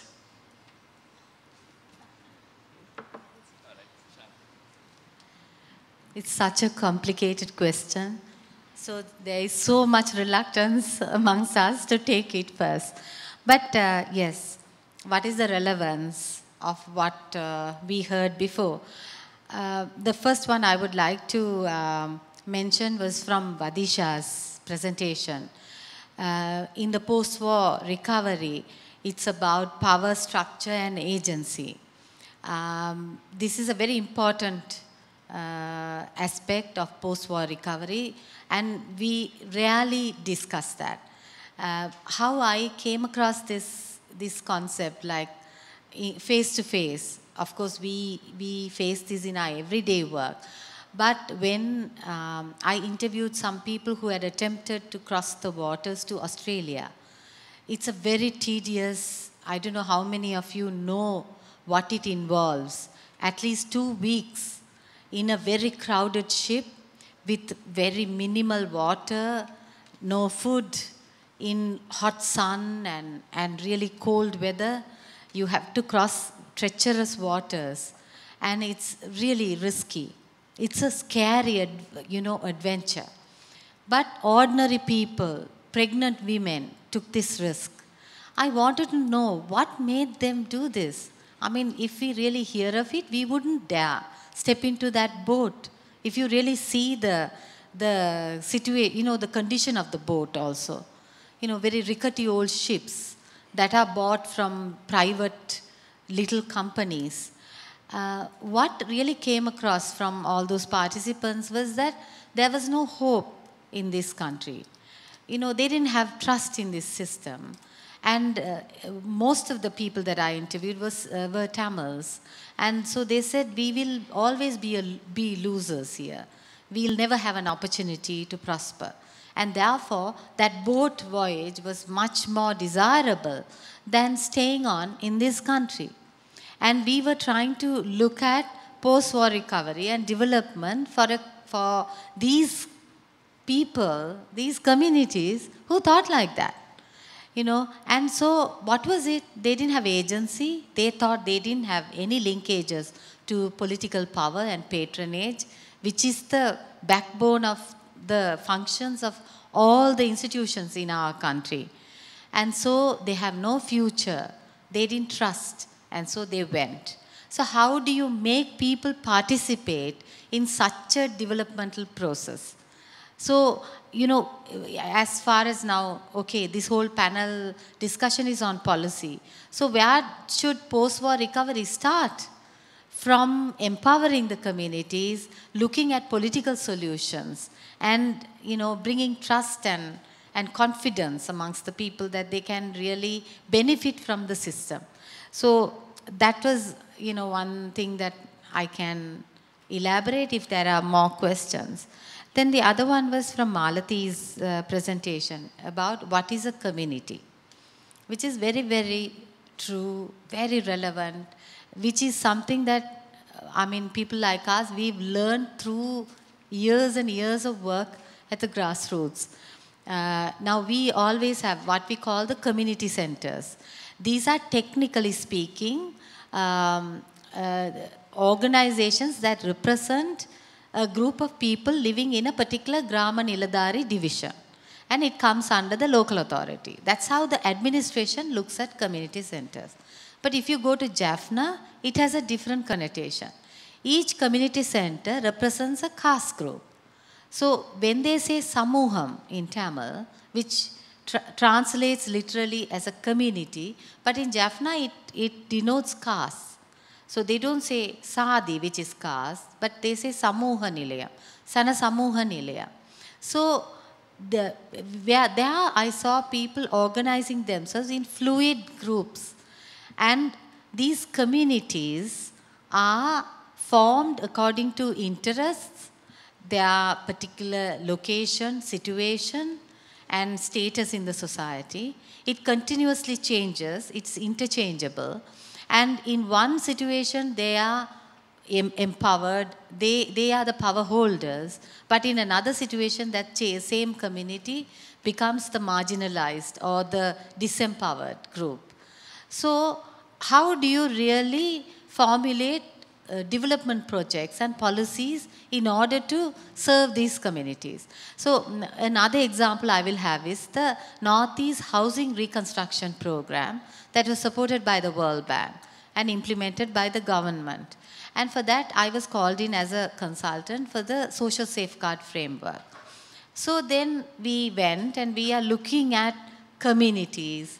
What are the risks that certain communities could face in terms of housing? And what we found was very interesting. If a land is allocated for IDPs, which we think is one community affected by the same problem, but when you really go into it, then it's slightly different, because there are these hierarchies that are inherent in these communities. So all the houses that are near the main roads are given to one community, and houses behind who don't have direct access to all the main infrastructure and all the facilities are given to other communities. So when I raised this issue with the then government agent of Jaffna, he said, look, under the administration, we don't make any discrimination, like we don't differentiate. So now you people don't come and create a problem and then create something that is not there, right? Houses are given to IDPs, the numbers are there, and the houses, it matches. So, that is where I think that we have to really look hard at policy formulation, how we define and view and treat the various communities. But it can be the same people who will be in different communities. So that's another thing that I think I can take. Thank you, Shanthi. So I'll quickly ask Mrs. Wickramasinghe to respond to the same question, the resonance and the divergence, in terms of policy considerations. I think listening to all the presenters, I got the impression that they also reiterated the position that post-conflict development concentrated and prioritized on infrastructure development, and always the social issues were left did not receive the prioritization that they really needed to address. So in Sri Lanka too, I find that there has been much infrastructure development that has taken place. And talking about the Ministry of National Languages and Social Integration, this ministry which came into being just after the conflict to address some of the root causes of the conflict and also the consequences of the conflict, developed this national policy framework for social integration. Here we too had the problem of trying to formulate new policy to address these concerns, and we felt that we need to adopt a bottom-up approach rather than bottom-up, rather than a to adopt a down-up approach, where we felt that we really needed to go to and speak to the marginalized and get their views and find out exactly what they meant by development and what is it that they need if they are to get back to be a part of the inclusive society. So I think this is an area in policy formulation. It is vital that we need to address the needs of the needy rather than the bureaucracy deciding what is good for the marginalized. And also, in order to build trust and confidence, we need to inculcate in the people that they all belong and they have a responsibility towards the state and for them to be part of an inclusive society.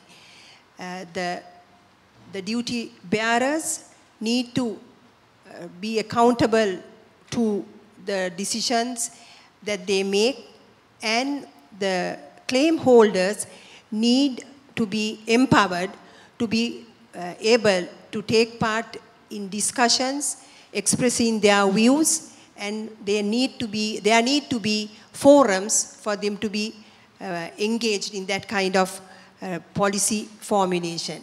I think these I consider to be vital in a post-conflict development era where every member of the society should feel that they belong to this country, and they have a responsibility to be part of this country. Thank you.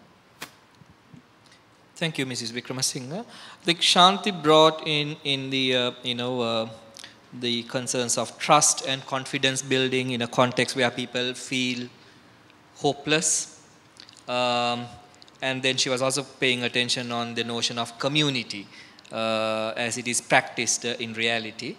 Then Mrs. Wickramasinghe, I think she's also very, very, I think it's useful to have her in our panel and have an interaction with the audience, because the ministry she's part of is a response or a byproduct of the conflict, and the role continues after the end of the war, and so what are the implications of our own discussions to what the perspectives Mrs.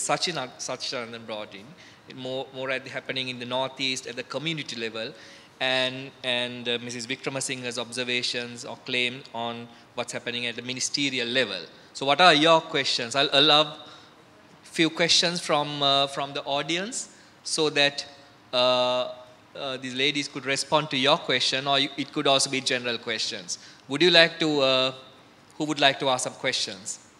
Any? Professor Savitri? I'll take 3 questions.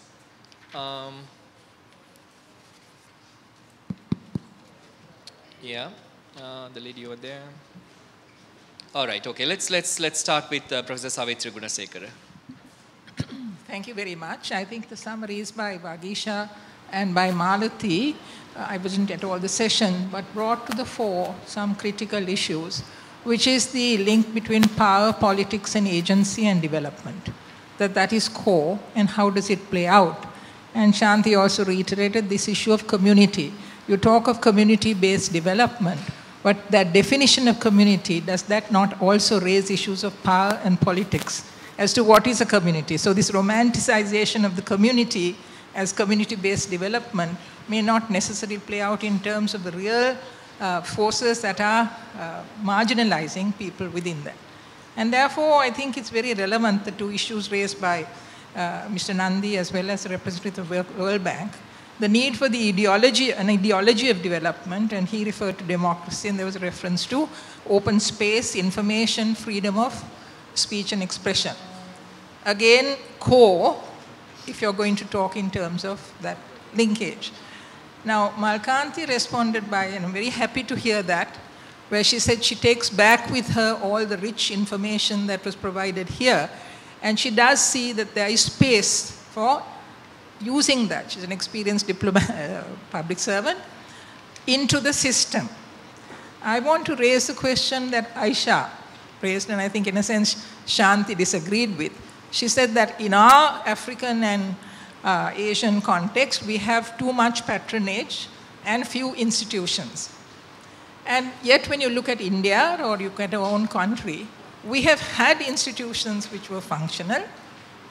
They may not have been excellent, but there have been institutions within universities, within the public service, within the judiciary, which functioned and helped to integrate those values that we are talking of. Now, right now, one of our concerns is that institutional structure in place to be able to take back, for example, what we have discussed here, the richness, to be able to impact on policy. There is some concern whether that institutional structure is there. So we would like to hear from Malkanthi in particular, is that institutional structure there to be able to carry the discourse and influence policy? Thank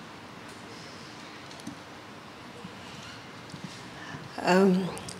I think the institution structure which is in place, I would not be able to respond to other institutions, other government ministries, how they take it on board. But certainly with regard to the policy initiatives of our ministry, we have been always open to look into the existing structures to get their inputs in the formulation of policy. Especially if we have an expert panel which also comprises of diverse personalities representing diverse institutions who are able to come before us and express their views with regard to the policy initiatives that we have taken on board. And also with regard to implementation of the policies, there has been widely, it's accepted that there has been gaps in, though there are policies that have not, which are not been implemented to the expectations of the people. With regard to such areas too, that there is space for these institutions to look into and come up with, engage with us to ensure that there could be what can I say, reformulation or inclusion of these, the views of these organizations. Did I answer your question? Shanthi, would you like to respond to some of the analysis or the comments made by Professor Savitri Gunasekera?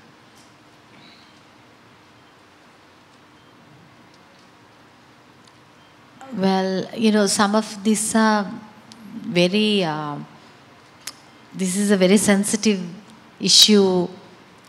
I don't know whether we can discuss this in public. Well, I can give one example of being out of the system. Some of the women's organizations and also us, my organization, although we are not a women's organization, but of course we work on governance issues and so on. So we were naturally really interested in promoting women's political participation. And so that was a time that the government was drafting the local authority amendment, act amendment, and it was to be brought into parliament.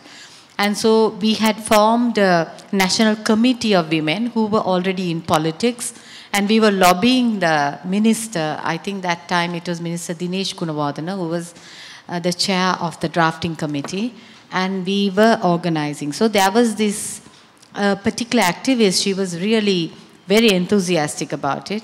And so our organization actually facilitated the formation of the national committee, and we were trying to call the meetings. So, so as Udan said, my organization has a Tamil name, Viluthu. And so when we were now trying to organize this, so this very close colleague of mine told, I'm sorry, you know, like, okay, you all have done good work, but now we have to now work with the ministry and the minister and the president. So, Viluthu is not enough. It can't do it. Now, this is after we had formed the committee, we had brought in all the provincial women, members and everyone. So then now what do we do? So we went Women in Media Collective, and you know, we had to collect other people and put them in front, although we started the work, and we had to work in it. Now that is what I said, it's a very sensitive thing. It's very easy to say, there is a space, come in. Where do we enter? How do we enter? There is a power relationship. And there is a group called marginalized group. And here it was the ethnicity. Okay, but there are other ways in which people can be marginalized, like religious issues or caste or whatever. this is just one small example of the ethnicity being the factor. So then we realize that whatever we do, we cannot now compete with what we call a single leader or organization, that we have to somehow, get together with other people and do it. So now if we really look at the recent events regarding the Muslim community, we have had a lot of discussions with the Muslim communities as well. And they are very clear in that. I think that's where Tamils were, I think, a little confused. We thought we can be equal, but they say, no, we cannot. And therefore, we have to play the politics as the power structures dictate to us. So that's how we will negotiate with the powers that be. So now in the post-war development debate, now that's the challenge. What do we do? Do we take it as it is? The institutions are like that. There is a male-centered, a particular dominant nation that is there. And so do we just accept that and quietly work around that? Or what do we do? So then we have to reform the whole place so that everyone gets equal place in that space. So I'm sorry, well, if, I just had to share my personal experience in this thing, in order to get a point across. I hope, I didn't hurt anyone. I'm sorry if it was too sensitive. Thanks, Shanthi. We take your story in the same spirit that is offered to us, to this audience, for discussion and more reflection, for more clarity. Now, I take note of the person who wanted to ask the second question. But before going on to that, would anybody like to respond or ask another question in relation to the discussion or comments that Shanthi shared? The panelists could also, I would also give you the chance of responding to the discussion we are having now. But let me first check whether there's anybody from the audience who's keen to make another point or ask another question on the same subject. Yeah.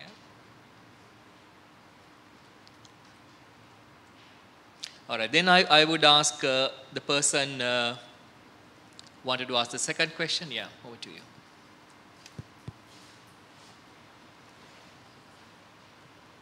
Thank you, presenters. I'm Xiao, graduate student from the Montreal Institute of International Studies.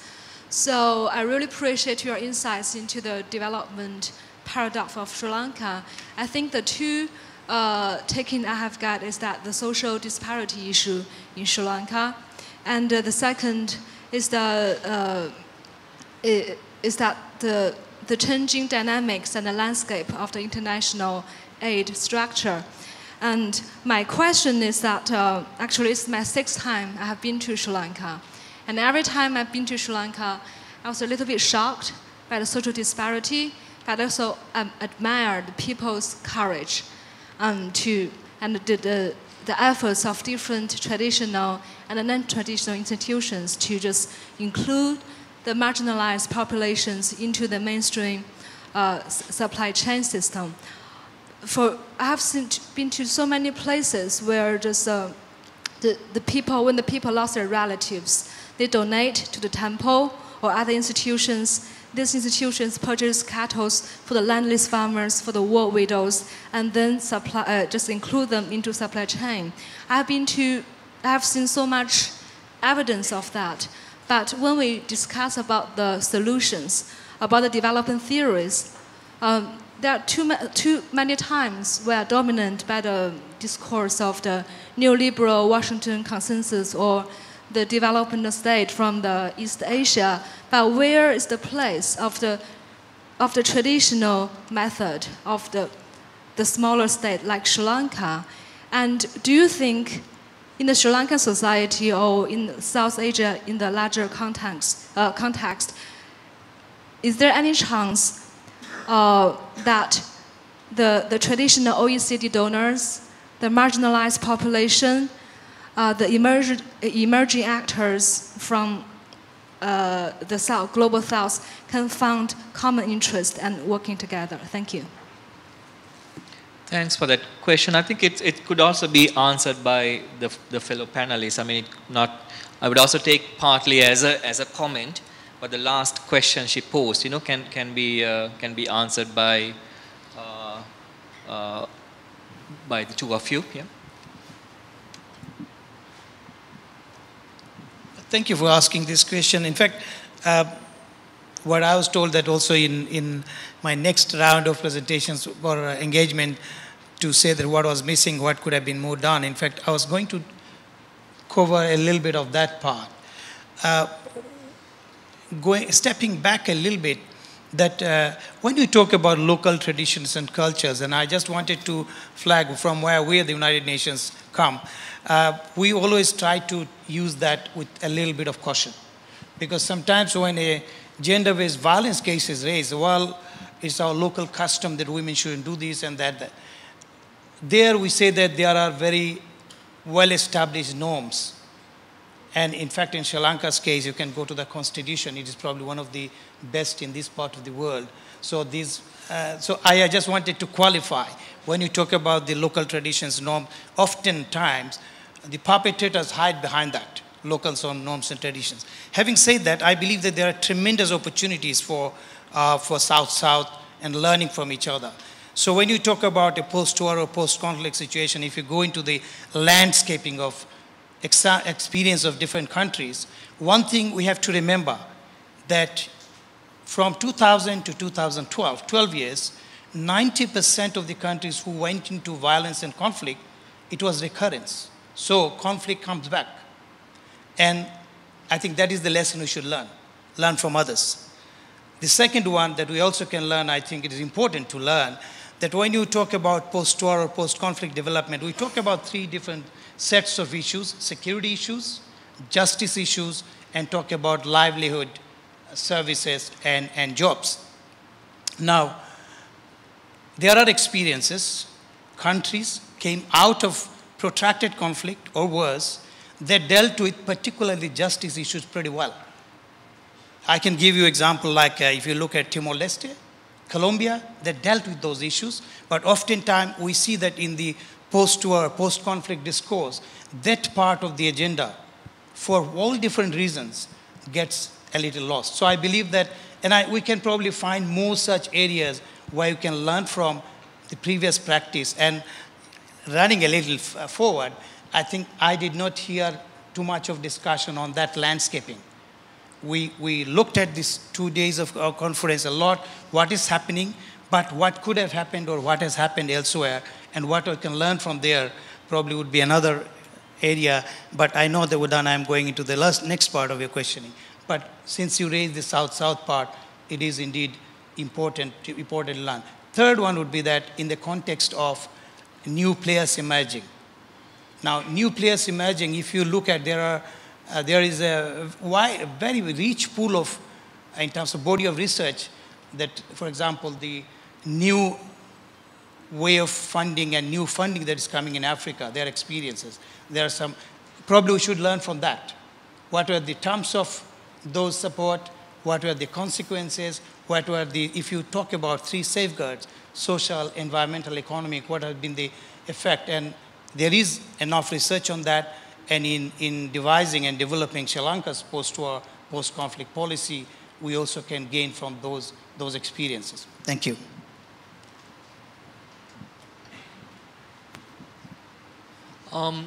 As part of my third round of questions, I would like to direct this question to Mr. Shah, who already gave us an understanding about how he how he responds to our discussion on neoliberalism, which was one of key sort of, discussion areas. And what the chambers and the members of the chambers, what's your thinking and policy on economic development? Of course, we have heard so much about the economic development policies of the government. There were a lot of discussions, papers around those issues. And but what's the private sector's own thinking and policy in relation to post-war development, and how would you reconcile that with the notions of neoliberalism? Udan, the answer might be a little away from your question as well. In terms of the whole development agenda, I think more than the private sector perspective or the chamber perspective, let me give you mine. And frankly, I'm a believer that we need to focus on a minimum standard of living for every Sri Lankan. Rather than talk about economic development in terms of what per capita income is, because they're not speaking averages. We sometimes tend to speak of the income or the wealth gap or the income disparity or whatever. Rather than focus on any of those things, I would simply say that Sri Lanka needs to strive for a minimum standard of living for every single Sri Lankan. And you can paint a picture on this. It doesn't need to be in terms of numbers or data, but you can, paint a picture on this. Access to proper schools, access to proper public transport, access to proper sanitation, and so on and so forth. And then the question is, how do you take it to that level? What are the things that we need to do as a country to take it to that level? So I go back to the point that I made earlier. This is about opportunity and having the regulatory framework in a way that people don't misuse that opportunity. Okay, so keep the people straight and narrow, but at the same time give them the opportunity. And in terms of, we speak a lot about post-conflict development. And this is an absolutely important thing, and let me preface the next few comments by saying that I truly believe that Sri Lanka needs to celebrate our diversity rather than fear it. So you know where I'm coming from when I say what I'm going to say next. When we speak of post-conflict development, we tend to forget that there are many marginalized people who live, not too far away from where we are now. And I have personal experience of this. My parents live down Kirula Road, and there is a slum community barely 100 feet away from where they live. And these are truly underprivileged, marginalized people. And within this community, there are not just people from one community. There are Sinhalese, there are Tamils, and there are Muslims. Christians, I'm not sure. But nevertheless, it is a problem that is not focused on a part of the country. It is across the board. And the question is, how do we move all these people out of the place that they are in? And believe me, this community that I'm speaking of they don't live well. Fundamentally, that's what it is. And from a private sector perspective, I think the thing that we can do is not charity, is not to give people fish, but it is to teach them how to fish. I think that is, in a sense, the role of the private sector when it comes to the development framework that we speak of. So that's where I'm coming from. One other thing, and here is where I'm sort of going away from the question. I sit and listen to this whole thing about conflict, not just here, but I've been brought up with it. And conflict has been there with the world from the time of history. You go back to the time of Richard the Lionheart, and they went on the crusade because of what they believed in as against what somebody else believed in. Okay? Where does this all come from? And if you take the conflict in Sri Lanka, it's about the same thing. It's about diverse views, lack of communication, different opinions, and so on and so forth. Where does this come from? Is this government policy? I don't think so. This is how we are brought up. This is the responsibility that we have as parents to instill in our children, that everyone at the end of the day is not a Sinhalese, is not a Tamil, is not a Muslim, is not a Buddhist, is not a Christian, but fundamentally that we are human beings. The other day somebody told me something about I will, not do something unless, it was about selling a business, and I will not sell it to anyone other than a Sinhala Buddhist. And I said, but why? Are you suggesting that if your blood is of type O, that somebody else's blood O type is any different to yours? And the answer is no. You know, if you meet with an accident tomorrow morning and you need an infusion of blood, are you going to worry whether it's a Sinhalese person's blood or a Tamil's person? You are not. So fundamentally, at the root cause of all this conflict that we speak about, I would say is our responsibility. Because let's bring up our kids in a way that they don't talk about, you know, somebody being a Sinhalese or a Tamil or a Muslim or a whatever. And Shanthi, just your point, you know, about the people who get on the boat and go to Australia or wherever, and that's a terrible thing. You know, it's a tragedy, and I fully agree with that.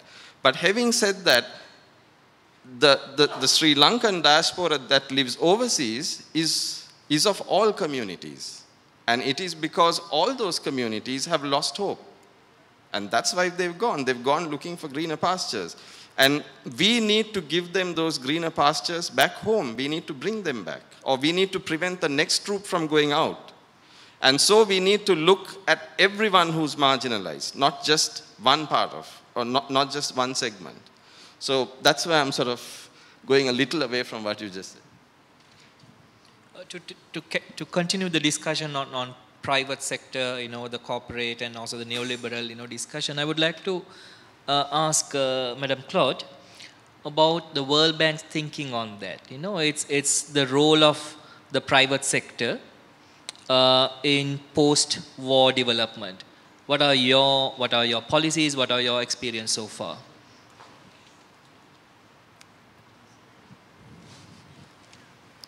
Thank you. Well, simply put, I mean, the private sector, in average, in all countries, creates 90% of the jobs. And the jobs, good jobs, are what takes people out of poverty, right? That's what allows family to have security, allows family to educate their children, allows family to have opportunities. And so the labor market and the opportunities that materialize or not in the labor market are absolutely crucial to the development agenda. And I think creating an environment, in some cases restoring an environment in which this can happen in a way that is a win-win for society as a whole, and in a way that is adequately equitable, which requires government investments. I mean, this doesn't fall from the sky, right? It's not the only action of the private sector. And the last thing that I would want to leave as an impression is that, of all places, the World Bank would not be one that argues actively for investing in human capital, investing public money in human capital, right? As a way of creating healthy, informed, educated human beings who can't avail themselves of some of the opportunities created by the private sector. So it is the major engine of the economy, and that concerns as well, it concerns all areas of activities. I mean, in Sri Lanka, 30% of people are employed in agriculture. They're creating 10% of the national wealth, the GDP. It actually means that their productivity is low. It actually means that they are ill-rewarded for their work, right? Here's an example of, you know, an area where if you want to think in terms of sharing prosperity better, you have to think in terms of how they can get greater return for their work, right, out of value added. It's an example among others. But, so the private sector activities are obviously essential, but you can't describe or define it separately from what the government is doing in terms of investments, both in infrastructure and in human capital, and what the government is doing in regulation. You know, in the past 20 years, I have not met a single person in development that actually believes the kind of definition of neoliberalism that was shared with us. Yeah? I think this is very antiquated. And it's not something that, that people argue any longer. And if they were you know, attempting to do so, there are so many counterexamples of what the lack of regulation leads to that I don't think, you know, the point needs to be proven any longer. So there's a range of activity here, from investing in infrastructure, investing in human capital, setting an environment which is fair for everyone, setting a level playing field for the private sector so that you can have minimum cost of intervention and yet secure some level of competition which is good for customers and good for growth and competitiveness. All these elements are policy dimensions, if you will, right? But to go back to one question, since I have the micro, and the point of, what is it we haven't talked about visibly in this symposium? And it's a little bit by design, because I guess the objective was to confront perspectives and existing knowledge. Yeah? But what we haven't talked about is what is in the realm of action, in my view, right? And there's a whole set of vocabulary that I haven't heard in the summary of the sessions, right? Again, I understand it's in part by design, but as a practitioner of development, it really strikes me, right? Because you have knowledge, but you also have urgency. And one thing that characterizes post-war or post-conflict situation is the urgency. I mean, it's about life and how to sustain it and how to attend to needs fast and how to be successful with recovery, etc. So it is the realm of action, really, right? And I don't quote German philosophers very often, but I mean, and a quote comes to mind from Immanuel Kant that said at some point, when you're in the realm of knowledge, you actually, you satisfy yourself. You don't satisfy yourself easily of a lower level of validation. But when you're in the realm of action, life cannot wait, right? I mean, when you're in the realm of action, you have to take action on the best knowledge you have. And since you're never sure, you have to be very ethical about how you validate as you go. You have to have short-term loops for monitoring and evaluation. You have to seek feedback. You have to have grievance mechanisms. You have to empower people to contradict you. And you have to regularly assess how all of that combines or not into a solution, right?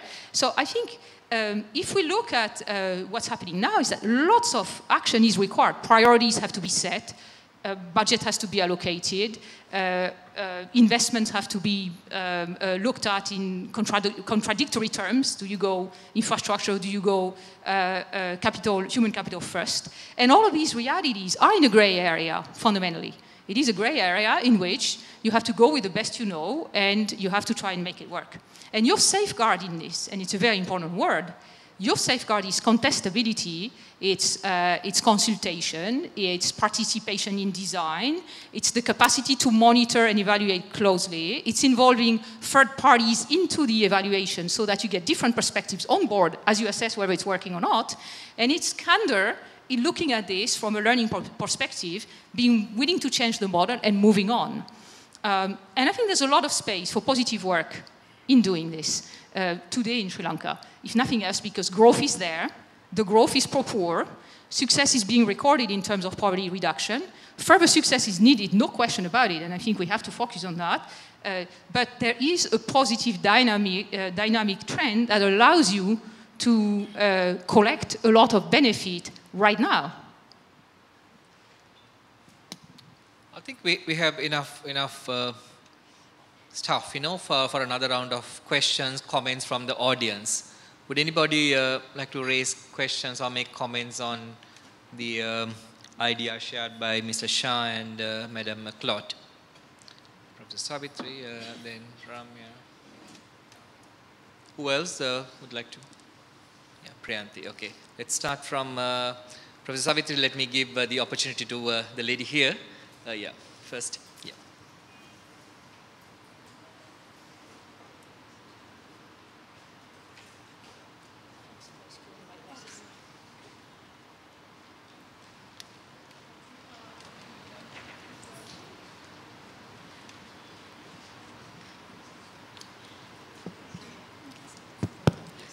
Thank you for those comments.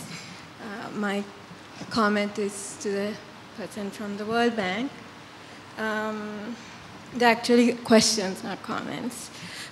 You said that there is an urgency for action after the war, the post-war era. And to me, that seems like kind of consistent with what has been going on in Sri Lanka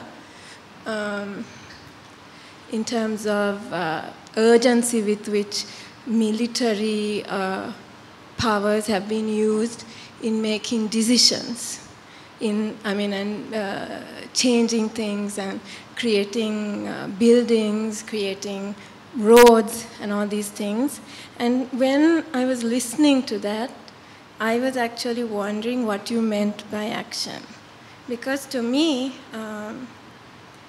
is this in terms of outcomes or is it in terms of processes? Because I feel as if there has been a huge focus on outcomes rather than considering processes, and in democratizing as a process and focus. And that requires not urgency, that requires actually sort of a sense of taking one's time in that process of urgent action, if that makes sense.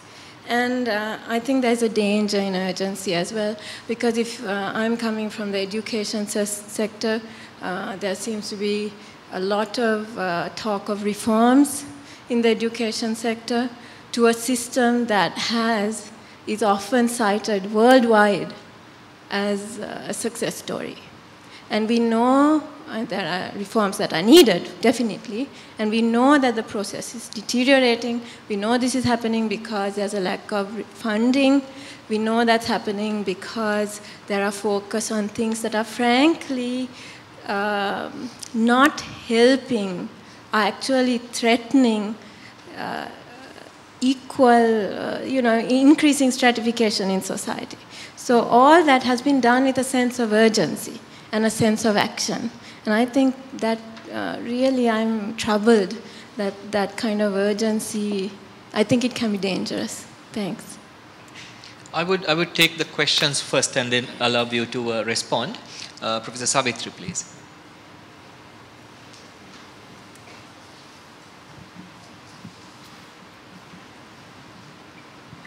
Thank you. I had that same concern about this concept of urgency and quick decisions.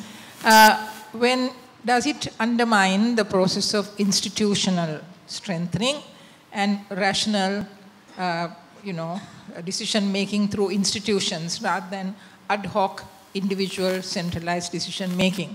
Sometimes swiftness, efficiency, particularly in a post-war context, as was pointed out, tends to undermine that capacity for having institutions which reflect, which made policy decisions in that manner. And that's the question I had too. My other question was to Mr. Shah. When you say you're focusing on conflict as very much individual-driven, community-driven, are you also saying there is no role for the state? Because what we are seeing sometimes in many countries is that the state takes on a role with regard to shaping attitudes, etc., on peace, conflict resolution, and, in that whole area. And when you say it's for us to do these things with our family, what about the role of the state? Thank you. Is Priyanti's question related to this conversation? Yeah, then let's have that as well. Yes, it is actually. I think it probably has been already said, but I just want to say it a little differently.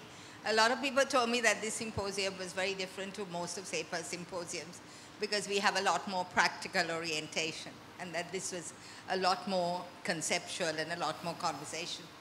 But I think that was a good thing. And the reason why I'd like to almost have a small contention with what, okay, is that better? What Francoise just said, is that we have had experience, and it is about this process. We worked, as you know, very much in the whole process of resettlement. And we've seen that for the resettlement to be got right, say for example, in the way the Southern Highway was done, it was a long process. There was an urgency to do it, but it had to, the consultation and all of that took time. And we are seeing now and somebody just tweeted something about the change, World Bank funded changes that are happening in Kandy. We've seen it actually in Colombo as well, that there is an urgency to get things done, but there is not the same urgency to do the kind of consultation that you actually said that should be done. And I think, as the previous two speakers have pointed out, there is a tension between trying to get things done in a hurry and actually following the due process that makes it important for citizens who want to feel that they are participating, that their grievances are heard, as you said, etc. So I really think you need to address that question. Yeah. All right, let's allow Madam Clottes to respond first, and then Shah, and then of course you'll have the opportunity. Interesting set of questions, right? My point about urgency is not about giving up your values, forgetting what you learn, and act without information or without consultation. It's a point, it's a logical observation that when you are in the realm of action, and budget will be planned, government will govern, private sector will invest, and so on. When you're in that realm of action, things will be decided and will happen, right? And it's therefore very important that a thinking forum like this one also informs action, because action will happen. It's not, an advocacy for doing things fast. It's the observation that things will happen. And so I think it's very important to tie the reflection with the actual decision-making framework.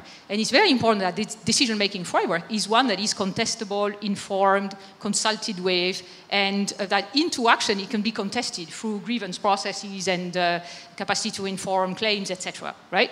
So this is the important clarification I wanted to make. Now, the World Bank has a mission of poverty reduction and boosting shared prosperity. So the first thing we worry about in all of our interventions is actually to secure a path whereby our action advances this objective, right?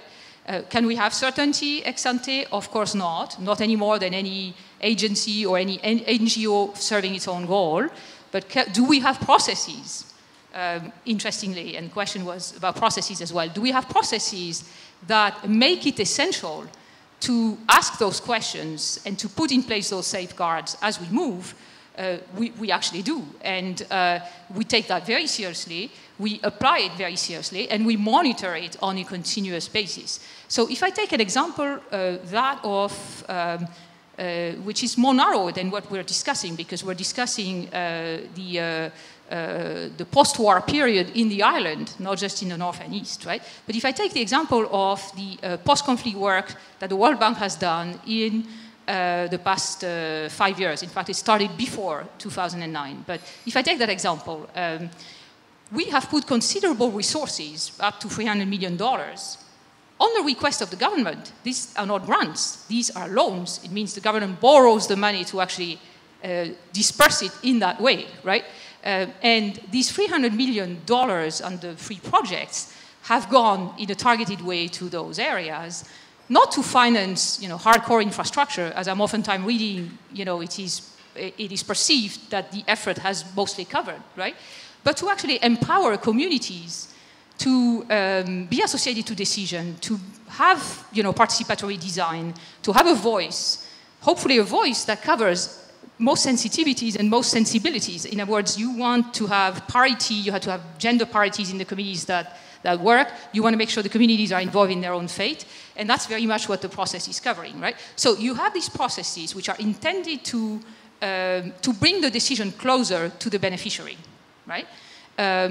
Is it perfect? No. Do you have complaints? Yes. Do you instruct the complaints? Of course. Do you have a process to, further the grievances and so on? You do, so that you have contestability. But meanwhile, you have under this project, 2,000 village associations that have been created. You have micro financing schemes that are functioning. And I think it's a fair question, as was asked, to say, do you define communities well? Right? I think it's a very important question. It's a question that requires contestability. That is why you have grievance processes. That is why you instruct complaints. It is because you want a process which is reflecting the views of the people who are supposed to be the beneficiary. So I would say that this is not just for the World Bank that I'm saying this, even though I want to put it in the context of what we're doing, because the question is a direct one. And this also applies to issues of resettlement, which to this day in Sri Lanka we haven't done, right? Where we have some upcoming, but we haven't done any to that date. So I think we need to be very careful not to mix up the experience that people might have had with what's done under our projects. But I think processes are of the utmost importance in response to this question.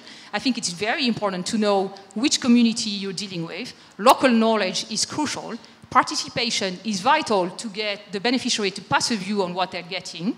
And if you want to impact people who are in poverty, typically people in poverty doesn't have the empowerment, they don't have the opportunities, they don't have the voice. So you need to have processes that are explicitly reaching out to them. And you need to assume that even doing so, you will miss some. So you need processes to actually listen to the ones that don't have a voice. I believe this is the objective, and I believe that's the effort in the practice. And I think you know, we're very mindful of it as we operate, and it is certainly validated in all our development work that there's a big correlation between that kind of empowerment and getting results on poverty alleviation. It's not easy to do. It's not easy to implement, but it is certainly something that we have considerable evidence should be done. Thank you. Love Mr. Shah to respond to the question. Thank you. And so let me first take, I think Professor Savitri, I think, you know, in terms of the urgency, your question was fundamentally, if you rush, are you then suggesting that individuals take decisions outside the system, and is that a good thing? Let me answer that by giving you an example, and the example is South Africa. South Africa's problems before the transition, possibly a lot deeper and a lot more intricate than what Sri Lanka ever went through. And in one presidential term, President Mandela completely changed the perception of South Africa. And they did it with a very sound system of, with a very sound institutional framework. South Africa still has its problems, no doubt, but nevertheless, in that very short period of time, they managed to go through a very transitionary period and do so with a system which is very well entrenched with institutional safeguards. So I think, you know, that to me is an example of post-conflict transformation, and it possibly was an example that Sri Lanka could and should have followed. In terms of the question that the lady in front raised on the education, again, I'm coming from a private sector experience here. You're absolutely right, Sri Lanka had a wonderful system of education. I'm not too sure whether that system of education is as wonderful as it used to be for a couple of reasons. Number one, the people that we find coming out of the education system now, we see have huge gaps between what, let's say, the private sector is looking for and what is actually available. Oops, you're taking notes down, so you're going to respond to me, I guess. Okay. And really, for me, education system is not so much about, you know, it's not only about teaching somebody that 2 + 2 is 4, but it is also about teaching people to be responsible human beings. And I think that is also an area probably in which our education system is sort of lacking. Professor Savitri, going back to your second question about the responsibility of the state, of course the state has a responsibility. And I think in the way they act, in the way they react, and in what they say and what they don't say, I think there are enormous examples that are given out, perceptions created. And of course the state has a responsibility. But the point I was making is that we simply can't put everything onto the state, but that we need to take some responsibility as well. And at the end of the day, since our kids have the closest proximity to us rather than to somebody else, I think we carry possibly a slightly bigger responsibility. So that was what I meant when I said what I said. Shanthi, I'm sorry, I stopped you, you know, to response. I wanted to make sure that the flow continues. Yeah, it's over. So thank you for giving me this special opportunity.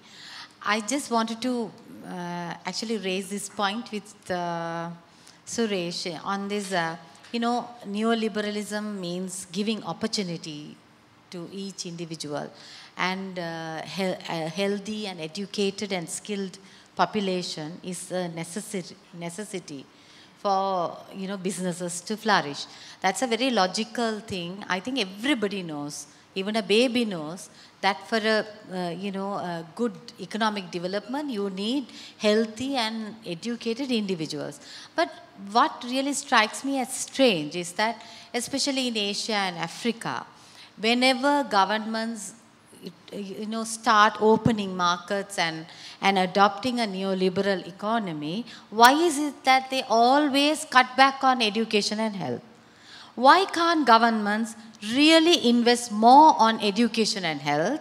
Because these are the individuals who are now going to grab this opportunity and make this system work. So you invest more and support and facilitate businesses to prosper so that these educated individuals can come.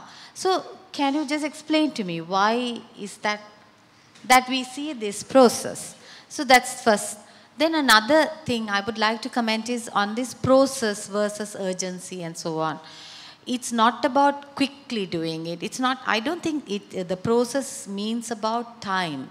It's about people evolving into a new, changed environment. And so the process, process that you adopt actually ensures that everybody has a stake in it. They benefit by that. And they also have an opportunity to actually decide that or direct that change. And so when that change really happens, people are in their mindset, in their cultural values and attitudes, they are suitable or well suited to function within that new system. So like Nelson Mandela did, you can do it within one presidential term. You can do it within 2 years.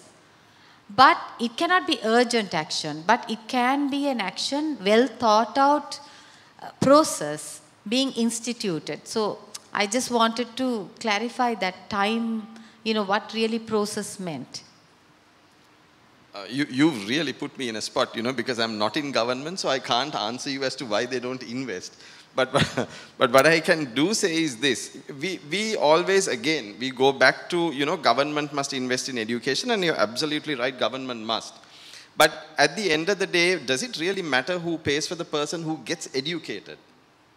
And when you look at it from that perspective, do I care who paid for my education? Not really, as long as I'm educated.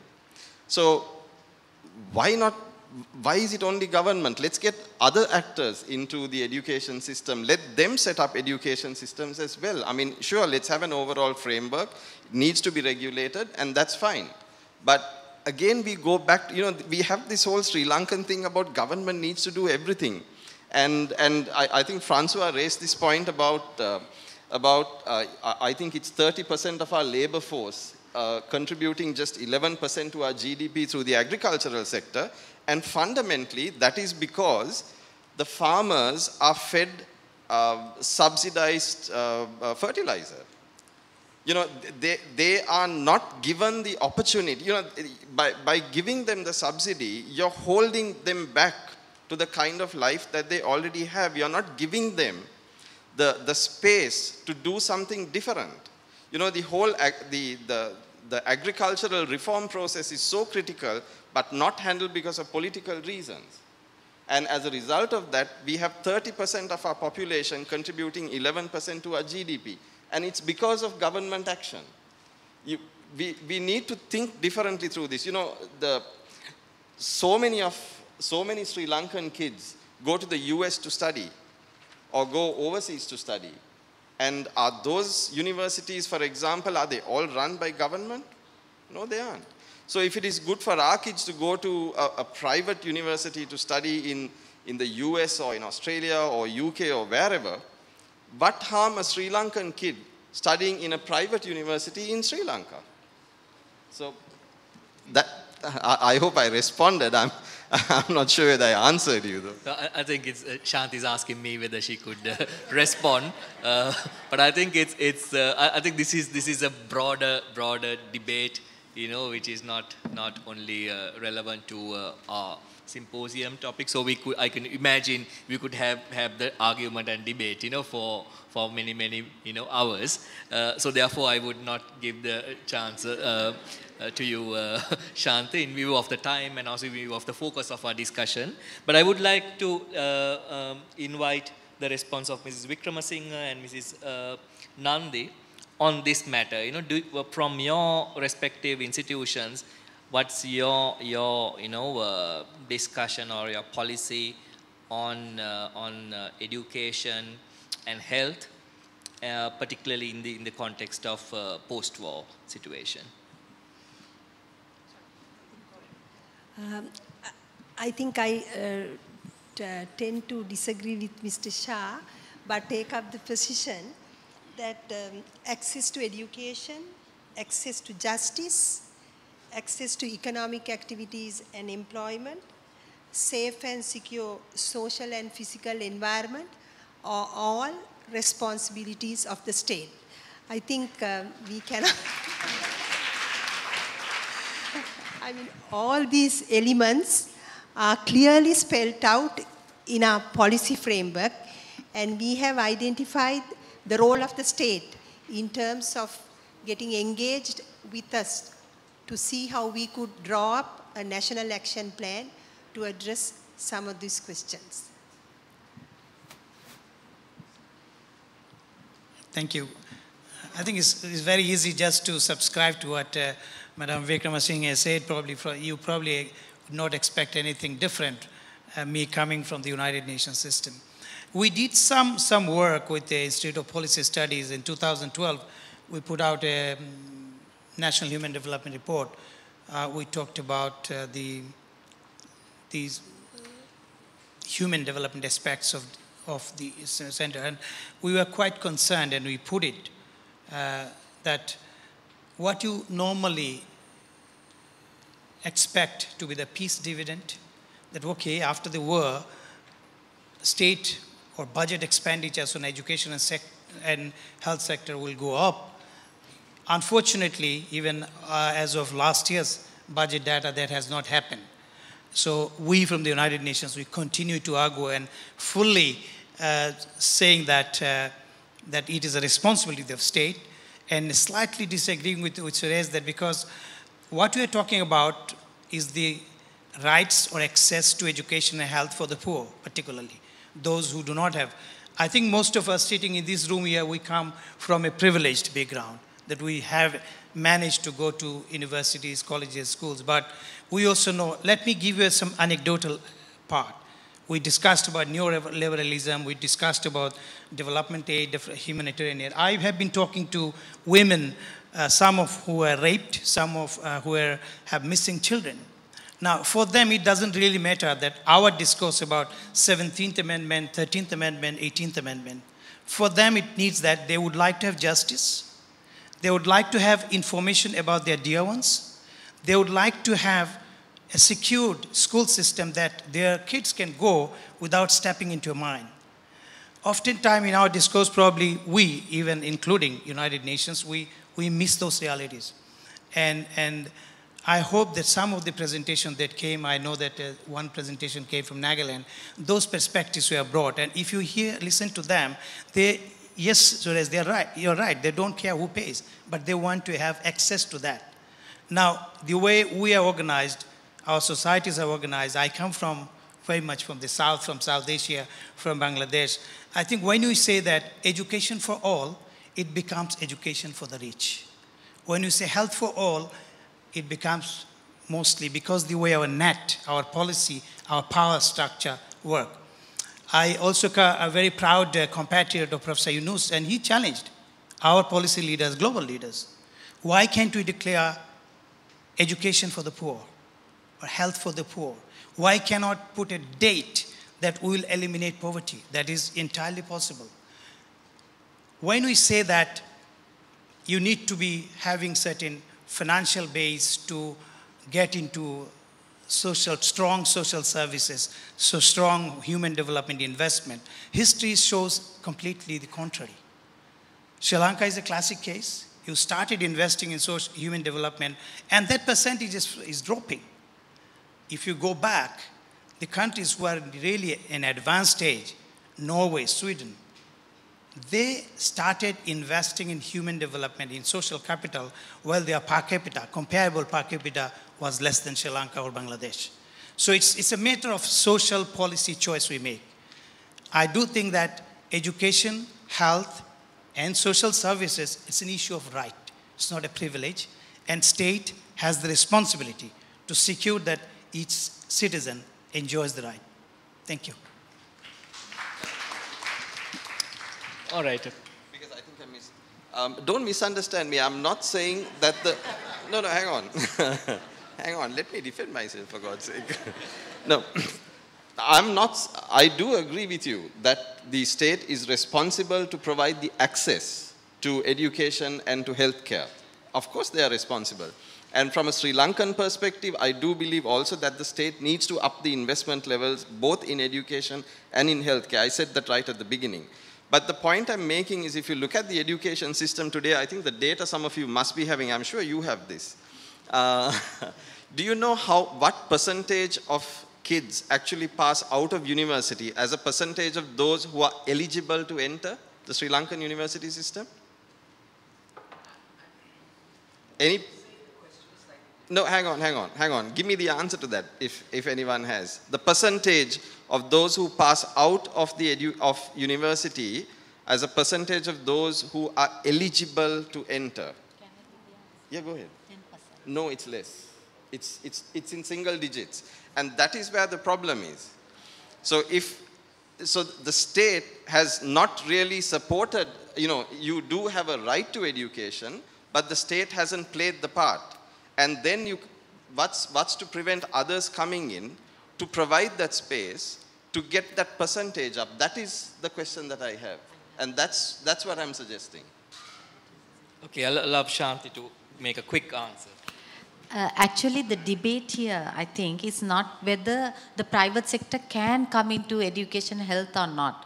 What my original question was, why is it that state cutbacks on spending on health and education? We are not against private sector providing private universities and so on. But why is it that in every neoliberal economy, when it's being liberalized, that the state cutbacks? Whereas the logic is that they should actually increase the investment so that they can have a... Yeah, there is... Are you asking question whether it's... Everywhere, it's a cutback. As soon as the economy is liberalized, government cutbacks on health and education, especially in Asia and Africa. And we saw that during Thatcher years, even in UK, what they did. So, so that's the debate. So we don't dispute that private sector shouldn't come or should come. But this is the question. Well, I think we have just begun, the conversation, but I should also respect the time and because it has been a long day for the participants. I do understand the energy and the enthusiasm to continue the debate and conversation, but I am afraid I'm compelled to bring this panel to a close, not because of the debate, but mainly in view of the time. And our focus on the discussion. So I would like to thank you all, the panelists, for your energetic participation. And also I would like to thank all the participants for your patience and active participation. It has been a long day, and also this is the third day. So I know where the energy levels lie. But still, it was a very, very attentive and active audience. So thanks very much for your active participation. So let me once again thank you all, the panelists, for your presence and meaningful contribution to our symposium. And we do hope that CEPA continues the conversation with you in terms of following up certain recommendations, that you surfaced. And we look forward to continue to engage with you. Let me hand over the proceedings to Priyanthi, Vijay, and Romesh so that they could formally close the symposium and also make whatever announcement they want to make especially for the foreign delegates. Thank you very much.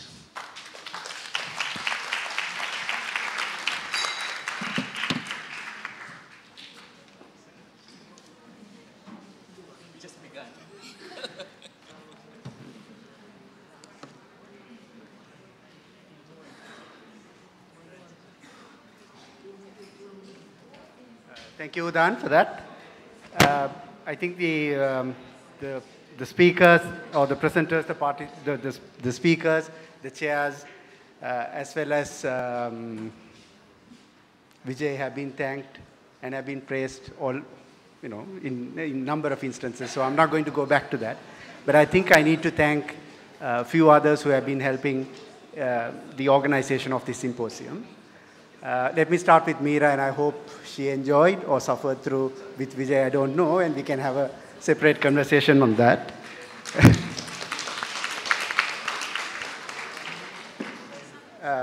In terms of the live telecast and working with the alternative media as well as the normal media, I think we had a team of people from Prashanthi, Nadia, as well as Sunil. Thank you all.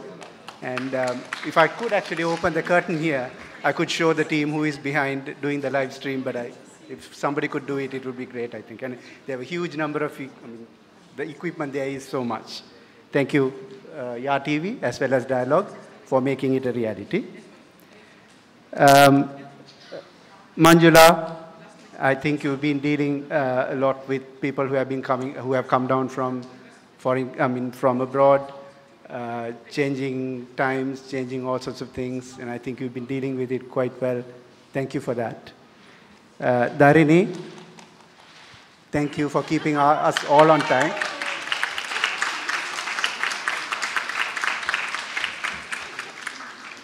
Dharini, thank you for keeping us all on time. In the sense, CEPA is well known for taking it very easy. I think she really made sure that we kept to our time. Who have I forgotten? Vanita, thank you very much for all the organization. It couldn't have been possible. The venue, I think we need to talk about the food, but venue and all that, it was great. There are also, quite a few people who are just coming out of school, been working with us, helping us with this symposium. Tabitha, Naomi, Aisha, Kesia, and Munira, and also Taira, I believe. Taira has been working with us. Thank you very much for all the support that you provided. Now I'm just trying to find out whether okay, of course, accounts. Thank you, Kishani. As well as, sorry, I'm a bit lost. Eranga, thank you for working on the budget proposals, writing to various people, finding the funds to run this symposium, and I think it was you and Vagisha who did the proposal to get the funds for this particular symposium and making it a real reality. It couldn't have been possible. The scale, the people who are here, it's really great. And I thank both Vagisha and Eranga for doing, as well as I think Priyanthi, who got together to prepare that proposal. Thank you. Accounts, as I said, Kishani, Chaturika, Manori, Rajita, Ayomi, and Nimika, thank you for your assistance in keeping the accounts proper. Now I'm just looking to make sure that I've thanked everybody whom I wanted to. Okay, Bishen, sorry, for all the technical support. Thank you very much. As well as Gunaratna and Layuru for all the facilities down here.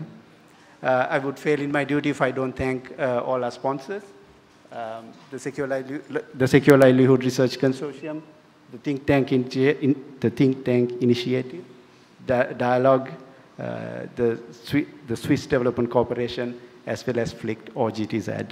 Thank you very much. And I think with that I finish. Thank you for the participants. As I keep the thank for the participants as last. Thank you for your active participation during all these 3 days.